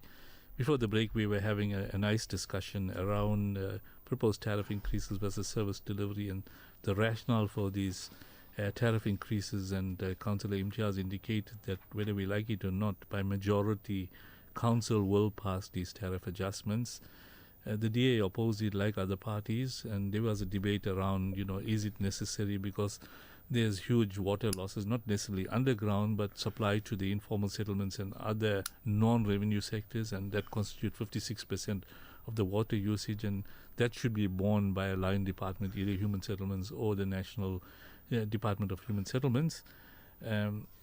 Obviously, last night, I want to bring in our economist, an avid Man U supporter, but in last night UEFA Champions League semi-final, it was a humdinger. Hassan, PSG 5, Bayern 4, but Arsenal are leading 1-0 as we speak. So looks like one of the Premier League sides might make it to the final come the UEFA final. Yeah, let's hope so. I mean, last night was an absolute cracker, man. Yeah. But it was, let's see, it's still the first leg. We'll see what the second leg is. 9 goals, so it's anybody's game in the second leg, and so Bayern can come back and win that game also. And Arsenal got a 1-0 lead away from home. Let's hope they hold on so they can at least be the Premier League side that comes into the final, because they're being challenged for the league by City, and we hope that they don't drop off somewhere along the line. But Hassan, you've been hearing our discussions around these tariff adjustments and the rationale for the tariff adjustments, and we know they're becoming unaffordable. Double numbers is really problematic for both the ratepayer and the consumer, because they're already battling to eke out a living, and with the price of crude oil going up and going up and down, and the Iran war with the USA and Israel, it's going through levels of uncertainty. There's a ceasefire as we speak, but we don't know how long that ceasefire is going to last. So the world economy is in an uncertain stage. So what's your take on these tariff adjustments? Do you believe that the city ought to have looked at other ways of dealing with tariff adjustments rather than bearing it on the consumer and ratepayer? Sure. Look, there's a couple of key issues. Firstly, in terms of if you look at the city's financial position, February 2026 relative to February 2025. One of the key issues that happened, and if you look at it, was their debt levels has ballooned quite significantly. At the end of February 2026, the city's debt was sitting at about 44 billion rands. That was an increase of about 7 billion from the year before that. So that's a massive increase in 1 year, over a 15% type of increase in a year to 44 billion, which is substantial relative to the city's financial position, and if you look at the revenue and the expenditure that it manages. So that was one of the key challenges. So the reason that you're seeing the push for these increases is twofold. Firstly, they're not managing in terms of the expenditure as efficiently and as effectively as they should. There's still a lot of waste management, inefficiencies throughout the system. That still remains a very big key issue. And then the second challenge is obviously with the rising debt levels. That means there's increasing need to service the debt that you've taken on. At 44 billion rands, you must remember your debt servicing cost, just the interest costs alone, is around 4 billion rands per year, or if not more now. And that is becoming obviously a bigger and bigger part in terms of the the budget expenditure that you have to service on a regular basis. The other challenges that remain is obviously around the issues around loss of revenues. I mean, we were just talking about earlier in the studio around loss of water revenues. Constitutes around 50%, but a lot of it is coming from its non-revenues that are being generated. So water may be supplied, but there's no income being generated from that. Again, it's being passed on or being burdened upon the ratepayers rather than certain other governmental departments and treasury that should be managing some of those issues. So I think if you look at the proposals of 10 to 15%, it is not sustainable and cannot be put. Look, in all likelihood, they're probably going to push it through, but it is making life for across the spectrum, whether it's the lower income, the middle income, and even parts of the upper income, it's becoming more and more unaffordable. And it's going to become a challenge for many households in the short term, and longer term, even more households are going to become under pressure. I think you need to manage the expenditure a lot more effectively. Yes, the revenue is there, and they've been generating and they're collecting. There is some shortfalls in certain areas which you need to address, particularly water, but in other areas also like electricity as well. But the expenditure, in terms of the wage bills still remains such a massive part of the overall budget. And again, are we getting value for money in terms of what we're paying for the wage bills for the municipality? Basically the key answer is that no, we're not getting what we're paying for, and that's the challenge. You get a municipal manager that earns more than the president. That's crazy. And you're still getting across the governmental municipal departments and the like, where people are well paid, hugely paid, but not delivering on what their mandates and what their requirements are in terms of what they're employed for. And that remains one of the big challenges. Again, secondly, wasteful and irregular expenditure. That's a key issue. We've seen it in the audits from the Auditor General over the last number of years across the major municipalities, including our municipality in Ethekwini, is that remains a big expenditure which is not being addressed effectively. How can you have wasteful expenditure and irregular expenditure that runs into the billions of rands, and you then expecting the ordinary ratepayers out there to pay 10 and 15% increases? It is completely unfair. And it's putting a huge amount of pressure on ratepayers out there. When you're putting this amount of increases on, it's going to continue to drive, again, people trying to do illicit stuff by, again, trying to not to pay or rigging this and rigging that, which has happened in many areas and many municipalities. And that type of behavior will start to be more encouraged, because people are going to be disillusioned. They're saying, why must I continue to pay so much and so much increases when I'm not getting the right amount of service delivery? I'm not getting what's expected of what I'm paying for. And why should I continue to pay this year? And that, it's the same like when people talk about taxes. There's a certain threshold you come to where if you increase taxes and continue, but it's not being delivered in terms of value for money, people become disillusioned and they look at other ways to avoid it. That's a possibility that can happen here as well. I think the committees and the municipalities, whoever it is, that the executive management team at Ethekwini, and obviously as it goes to council, they need to look properly in terms of understanding, managing the expenditure better, so that you cannot continue. We've had now for the last 5-6 years, double-digit increases. You can't sustain that for a long term. It cannot be sustained. People are under pressure out there. Unemployment is still at very high levels. Now you're continuing to put a consumer that is under pressure already, continue to put, there's going to be a breaking point. Yep. And that is going to happen very soon. Unfortunately, they are so tone deaf at the moment in municipality management and council that they're not understanding this. And it will reflect in the come municipal elections. There could potentially be big surprises that will happen because of these type of things. So I think they need to be cognizant of this, address it as effective. You're saying other municipalities are giving single-digit increases. They're facing similar pressures, but they're giving single-digit increases. Why do we have to have 10 to 15% increases? Inflation is at 3.5%. How can you put 3 to 5 times current inflation as a potential increase? It's ridiculous. Ernest, you're smiling. Name that municipality is at the Cape Town municipality below 10% increases. Now, what I'm picking up from what our Economist is saying here is that the increases is now making electricity and water unaffordable. It's increasing debt because obviously people won't be able to pay. We're not managing expenditure properly as a Ethekwini Municipality. Our service delivery challenges are not matching what people are paying for services. If the wage bill is bloated, as we said with Metro Police and other officials, they're being well paid compared to the market. And irregular expenditure, corruption, maladministration is adding to the problem. So there's a call for reduction of expenditure. Now, if you look at what is the alternative to electricity, you've got to look at alternative energy, solar panels, etc. Alternatively, nuclear energy that some countries are going towards. So people have no choice. They need water. They need drinkable water. Infrastructure, there's a lot of challenges. A lot of funding is required, capex and other. Same with electricity.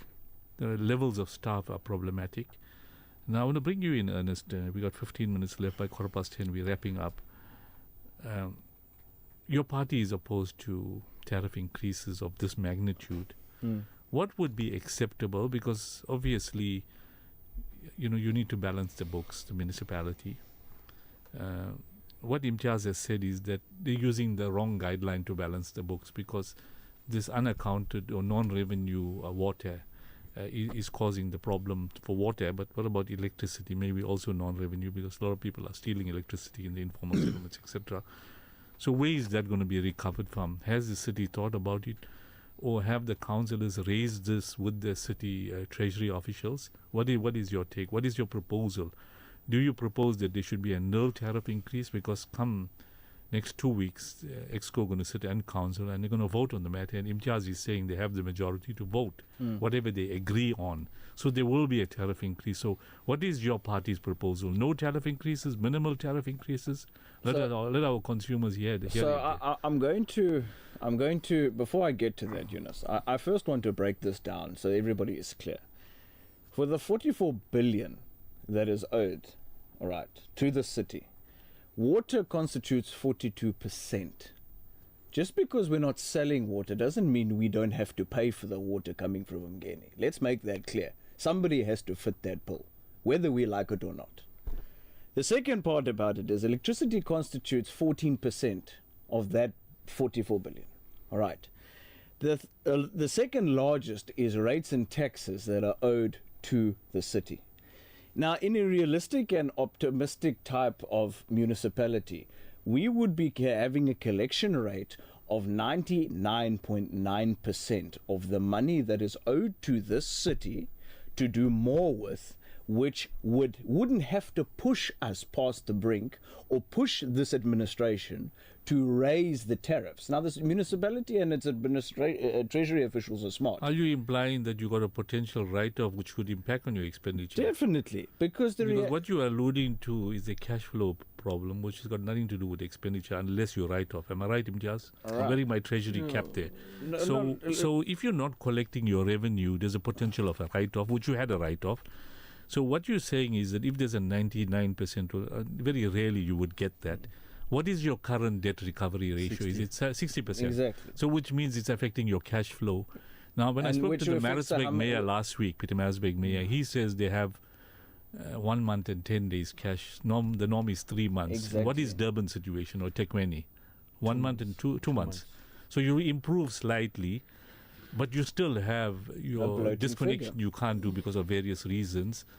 But, Yunus, realistically... Let Ernest finish and then Imtiaz, you can come. Realistically speaking, all right, one has to be cognizant of the fact, and I mentioned this during the ad break, obviously tariffs will go up with the cost of living. That is not... Is your party opposed to any tariff increases, or they recommending a reasonable adjustment just to respond to Eskom and Amgeni Water's tariff adjustment? Well, a reasonable adjustment would be accommodating NERSA and the like. But realistically... So the balance must be borne by council in some or any other department. If the administration was doing their job properly, overall, and this ties into what I was going to get at, we wouldn't be sitting with such bloated figures if the administration, and I loved Hassan's point, if they weren't so tone deaf and if maintenance was a common word in the vocabulary that was used. Because the reality of it is, and I'm going to pinpoint this, if EWS, all right, was adequately financed to replace its mandated quota per annum of 300 and some change, whether it's 25 or 75 of infrastructure, over a 50-year period, we wouldn't be sitting with this. Because we've neglected this point of maintenance for the past 10 to 12 years, since Mike Sutcliffe, we have not seen a reasonable investment into our infrastructure. Therefore, what did we expect would happen? What did the administration expect would happen if you don't proactively plan for the future? And this is applicable to all trading service units.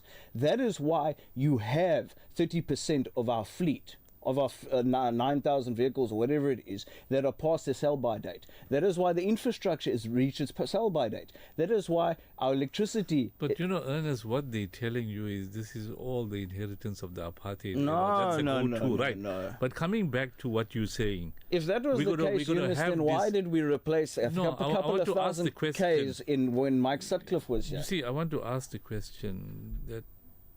Forget about Mike Sutcliffe at this stage. I worked with him. He went by what the officials said. If Krish Kumar told him X, Y, and Z, he would believe it, and a lot of it may not be correct. But he did invest in infrastructure. I was in that space. He invested a lot in the stadium, which is now only Orlando Pirates and KZ Chiefs play. We could have used the money and the infrastructure. Now, the point I'm making is I want to bring you to the point where you mentioned that you're not supporting the increases, which everybody says is a problem. And if you say bring it down to single digits, 5%, that will still have impact on the costs of electricity and water. But who's going to bear that cost? Notwithstanding Hassan saying that, there's your irregular expenditure, maladministration may constitute 20%. If that is stopped, then you'll have the saving. Who's going to bear that cost? Ultimately, Imtiaz, is it going to be the ratepayer? It's always the ratepayer. So the ratepayer is going to bear the cost of electricity and water tariff adjustments, which the public is not paying because they can't afford it. Correct. But you wanted to come in, Imtiaz. Can you come in? Yunus, I think we need to be frank and honest with ourselves. We can sit here and faff around this issue all day. Okay? At the rate the city is going, in the next 5 to 10 years, you're not going to be able to afford to live here. That's the reality. If they carry on at this rate. At this rate. The first thing that we come down to, and any small business person, big business person will tell you this, KPIs in productivity. We don't have it. We've got a huge human capital situation in the city. But they're not really sticking to their KPIs. We employ thousands of people. There's performance management systems which are not being implemented. Do their job. So that's a governance issue. Okay. Right? That's the first thing. The second one comes down to is let's not even go to the issue of corruption and tenders, because I don't even want to go there. That's a whole separate kettle of fish. Let's just talk about you at home and to tune into your listener. You've got a helper, you've got a gardener, you've got all of these people that don't do their job, but you've got to employ a contractor to come do the gardening. You've got to employ an ironing services to come do the ironing. At 10 times the cost. At 10 times the cost, because your staff that are sitting in are saying, I have a government job For you to take me out of my position, it's very difficult. Yes, through the LRA. To lose your government job because so of your unions. The whole day you can do me nothing. You can do me nothing. So that's the reality. productivity is a problem. Productivity in our city is a problem. Okay. Right? Now, what do we need in order to rectify that? We need political will. We don't have that at the moment. The reason we don't have that is because the parties that have been sitting in those positions for the number of years that they have been, and the DA and everyone else can't be out of it because they were there, and they stayed quiet since they were there and they did nothing about it. That's the reality. But they're saying for 30 years they're not in control, and you don't have to be in control, but you knew it's happening. What did you do? Well, they shouted. You're sitting in GNU and GPU now. What are you doing? But he's saying in GNU and GPU they don't have any influence in local government. Excuse me. Because province is not influencing. Yunus, who runs municipalities? Cllr. Where does Cllr come from? Is it a local government? Is Cllr giving instructions through the province of national? I would like to know if there are instructions. Where is their power? Actually? So why do they have a GNU? You see, there's a subtle difference, and what I'm hearing from people inside the municipality, knowing how it works, knowing the ins and outs, and nobody can pull a wool over our eyes because we were there for a considerable period of time, and we know the workers from the shirkers. And you're right. You touch on a very important part. Your labour force. 50% of them, I would say minimum, are non-productive, and the balance are probably partly productive, from city manager down. Don't even go to incompetent. Yes. I mean, everybody has something now that they can do. Now, coming back to the issue, we need to wrap up, Ernest and Imtiaz, is that if they take a decision next week or the following week, because implemented from 1st July, so council has to resolve by May. Which means that if they drop that 12% to 8 or 9%, it's still going to be an increase. They'll work a plan with a 3 or 4%. They can't not increase because the scourge is there. And Imtiaz is saying it's a scourge for the last 30 years, if not before that. We're saying no increase. Let me tell you why. But for would the next council 3 years, adhere no to increase. it? Will the parties We need to, as a city, go and get that 148 million rand a month and put it back into our coffers and drop our water increase to zero. Because half of it is going away for free. National Treasury needs to give us that money. Same as electricity. But Remember, they say they don't have the money. It's not our problem. If you can't give us, it's the same thing. If we've got schools in our area that are not paying the bill, we must go to the Department of Public Works. So, what you're telling me is that ACC will be voting against any budget increases. Nothing. DA will be voting against no increases. So that constitutes 45% and 55% will vote. So when the ruling party goes to council, on what basis they're going to vote for the tariff adjustments? On the basis that they want to balance their books or affordability? Both of you all are non-ruling party members. On what basis you On the basis that they have a pro-poor budget. Yeah. That's the word. Now, what's the pro-poor budget? They're giving services free of charge. Services free of charge. Poor people can live within our city, and we're expanding infrastructure in the rural areas. So you got the people who cannot afford it are subsidizing those that don't have money. So if I can jump in there, Yunus, you asked this question earlier. This aspect has been raised at the committee level time and time again as to who is fitting the bill for the people who cannot afford it. Only in the last 2 years, and I say 2 years because this matter has been pushed for the last 5, if not more, to say how are we able to subsidize these people if we can't actively quantify how much water is being used? As an example, in the Ganyama Trust, where we are merely expanding, how much of water are we actually putting there? How much of electricity? And the department will say 6 liters, whatever it is, what. But the reality is, in order to utilize your budgets fully, you have to quantify that for province and national. And that is the one thing we've been harping on about, especially from our end, to say you haven't. No. You know I've spoken about this in committee. Yes, you can't say no when I've been speaking about it. Continue, Ernest. Because I know I've been raising it. I've been raising it for the past 4 years. And I can tell you one thing. The same thing has been come back, where there's been a lack of will and a lack of attention to it. Where I've been raising and saying from your reservoirs. You may not have a meter at every single property, but you are able to put a bulk meter there to know effectively quantify how much of water you are giving to the informal settlements, and effectively all of your standpipes and the like, you can quantify and send it through and build. Because the same thing is done for housing. You know that as well as I do. We're supposed to be using the budget. At one point we were building a couple of thousand houses, 10,000 plus. And where are we getting the money for it? The reality is, while things have gone up in cost, we can't excuse that fact. But the reality is, as an implementing agent, we are supposed to be getting money from national. And this is not only us as Ethekwini. All right, I'm being specific about that. We are, as an implementing agent, are supposed to be able to quantify all of our uses and the monies and the expenditure thereof, to say this is how much it is, give our grant back. Now, but that's what we've been Ernest, pushing. I take your point, and what the public who's hearing us wanting to hear is that what is the solution to the problem. I want to bring in our economists on a closing note. Western Cape has managed to keep their budget. Don't talk about political, the DA run it or what. We're talking about efficiencies of scale. Western Cape has brought the increases below the double digits, some 5, some 6%, and they've been consistently doing that because they've been efficiently running the city. And we don't want to compare parties here.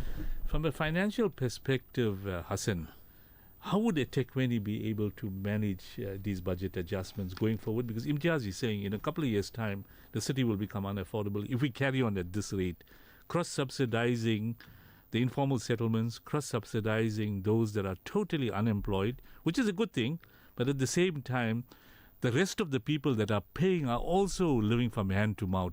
Those grantees, those pensioners, even the lower income group has been decimated with the cost of living. The middle income is close to decimation.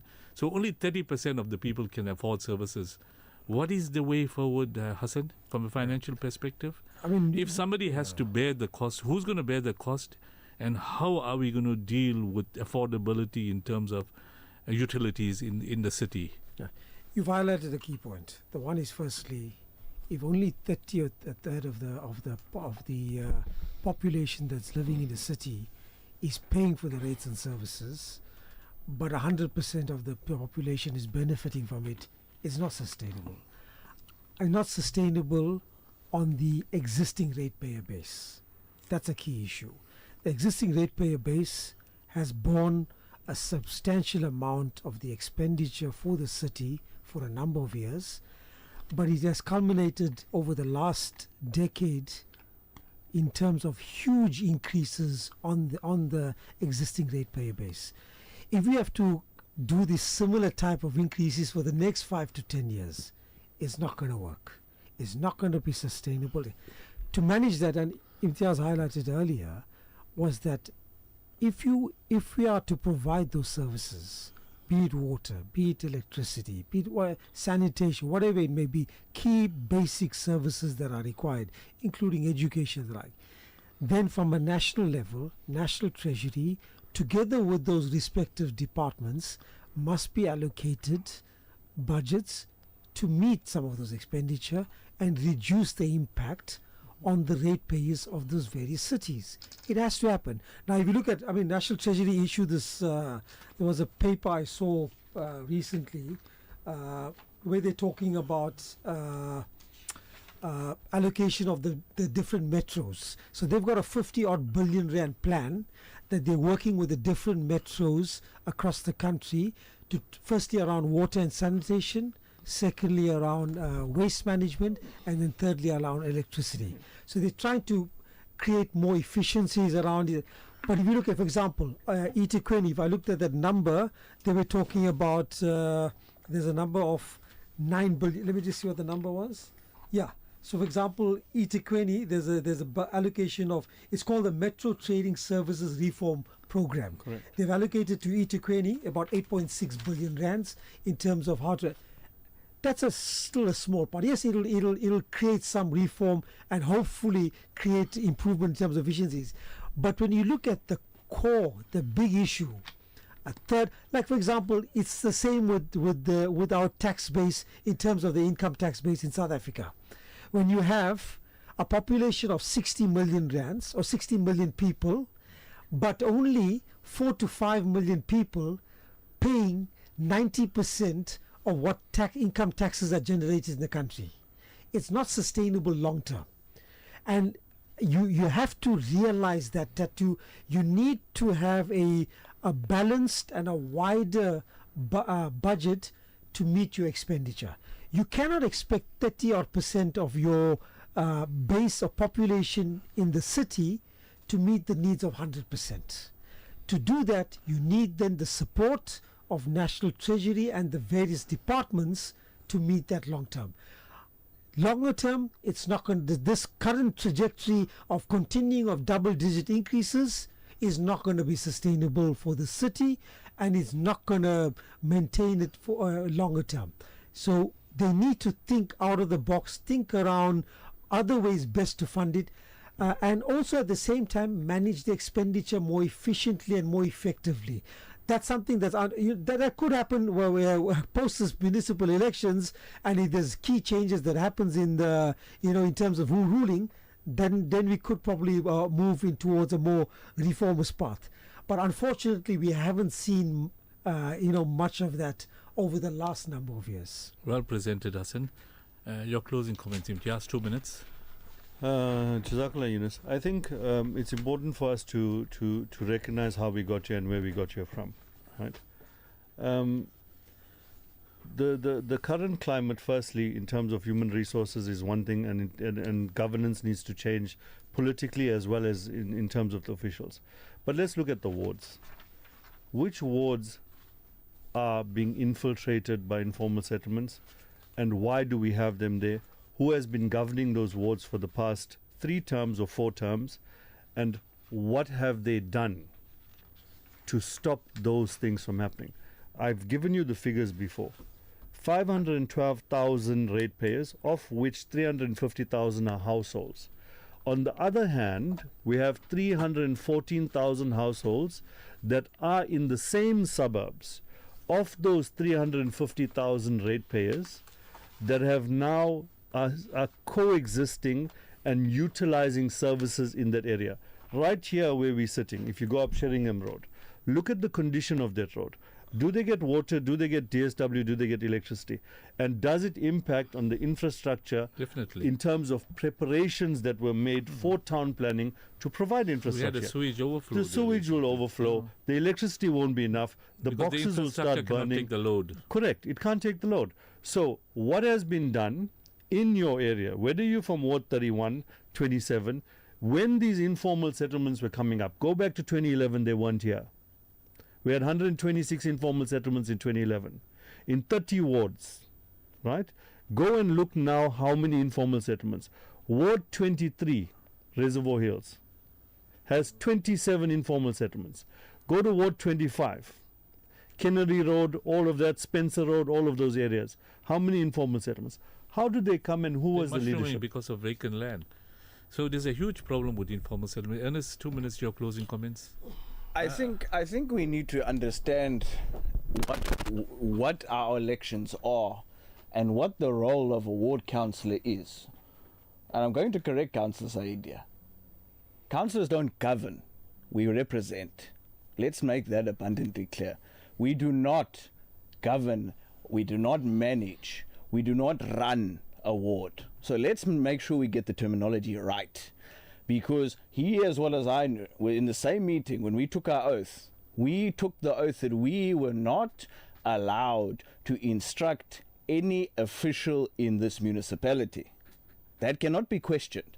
And if a councillor says that we instruct officials and we run a ward, there's already a problem and a misunderstanding of what the role of a ward councillor is. Number one.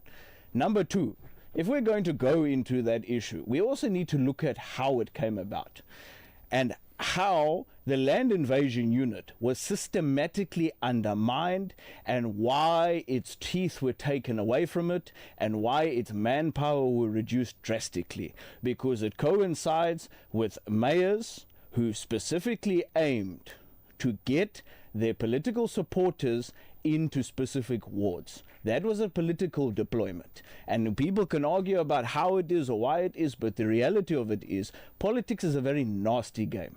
And unfortunately, when you have people who openly go and say, grab the land and seize the land, people will take that literally. Look at what happened with Julius Malema, and look what his comments have gotten him to. Unfortunately, people are destitute. People are wanting to go and grab the land because people are still playing on the on the pulse strings of apartheid and the boogeyman.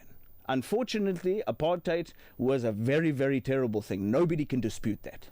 But the reality is, how much longer are we going to keep on making fools of our people and playing on those particular strings when our residents have the power to change the city for the good? Now, I'm not going to say who they must vote for. That's not my job right now. My job is to address this point. And we need to make sure we understand what elections are. You are voting for political representation and your interests to be represented in the council. That is what a councillor does. So no, we will not be supporting the tariff increases. I'm making sure I get that out there, because the reality is the change of this municipality falls to its voters. If you want to see the municipality go forward, you pick the party which best aligns with you at this level on the ground.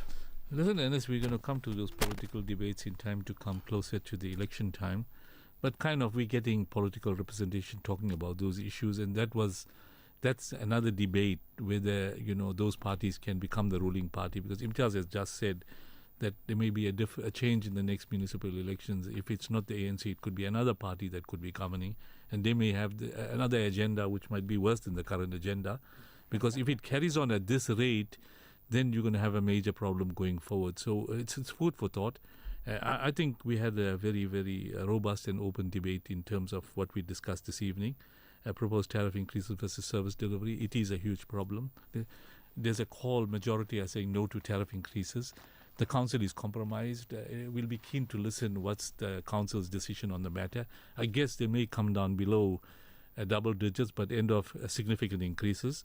Infrastructure challenges, Imtiaz just said it's a huge problem. It's been neglected. Informal settlements have created an overload of the infrastructure, and a lot of it is aged. There wasn't planned maintenance, so that is a problem. Madlanga Commission with SAPS, it's affecting everybody. You go to SAPS police stations and there's a problem there, and the caliber of employees is much to be desired in all the government departments. So with that said and done, I think we got a lot of challenges going forward, going into municipal elections, administration of government departments, etc. All we can do is create the awareness to our people out there, get them to start voting wisely, get them to start becoming more empowered as ratepayer associations, civic organizations, to demand value for money by the municipalities and keep in touch and walk the talk, because I was on video with one MP last week, and there was a sewer overflow, and we went in and raised issues, and the municipality came in and fixed up and sorted out the problem. But the challenge they left behind was to do the road repairs now. They dug the underground pipes, relayed. Let's hope they relay to the Department of Roads in the municipality to come and patch the place up and retar the place rather than leaving it and it gets eroded with a heavy downfall as well. So that's what's happening throughout the city, where underground pipes are being replaced, repaired, but the roads department is not coming timeously to fix up the roads, and then you get the sand getting washed away and it creates other problems. On that note, that brings us to the close of News in Focus for this evening. I want to thank our guests, Hassan, Motala, Economist as usual, Ernest Smith. I think you had a very busy schedule. We're really appreciative of you coming and sharing the insights into the municipality. Imtiaz, with your expertise both on the security side and human settlements and other parts, and I can't dispute lots of what you raised. Being an ex-official, there's a lot that you've brought to the notice of our listeners this evening. Quite appreciated. We look forward to having you all again in the near future to join us. And if there's any areas where you all believe that our consumers can get educated, please feel free to contact me to join the show. This is basically called News in Focus because we're focusing on current issues, and our listeners want to hear topical stuff, identify the problem and map out a way forward. At this point in time, we're in a compromise situation. We've got various proposals, but if we were the municipality, this is what we would have done, but unfortunately they have different thinking out there. So we make du'as that Allah subhanahu wa ta'ala gives hidayat to our leaders that they change their whole outlook towards management and administration of the so-called trust that has been empowered on the councillors and the leaders of indeed the country and the municipalities, so that they apply their minds and start dealing with issues. And we're glad to hear through the Madlanga Commission that the culprits are being taken to book and being dealt with. And with the Zondo Commission, the State Capture Commission, there are certain outcomes that are coming about. Criminal prosecutions, 14 cases have been before the court, 74 accused, and 9 have been finalized, and lots of other departments have been brought to book.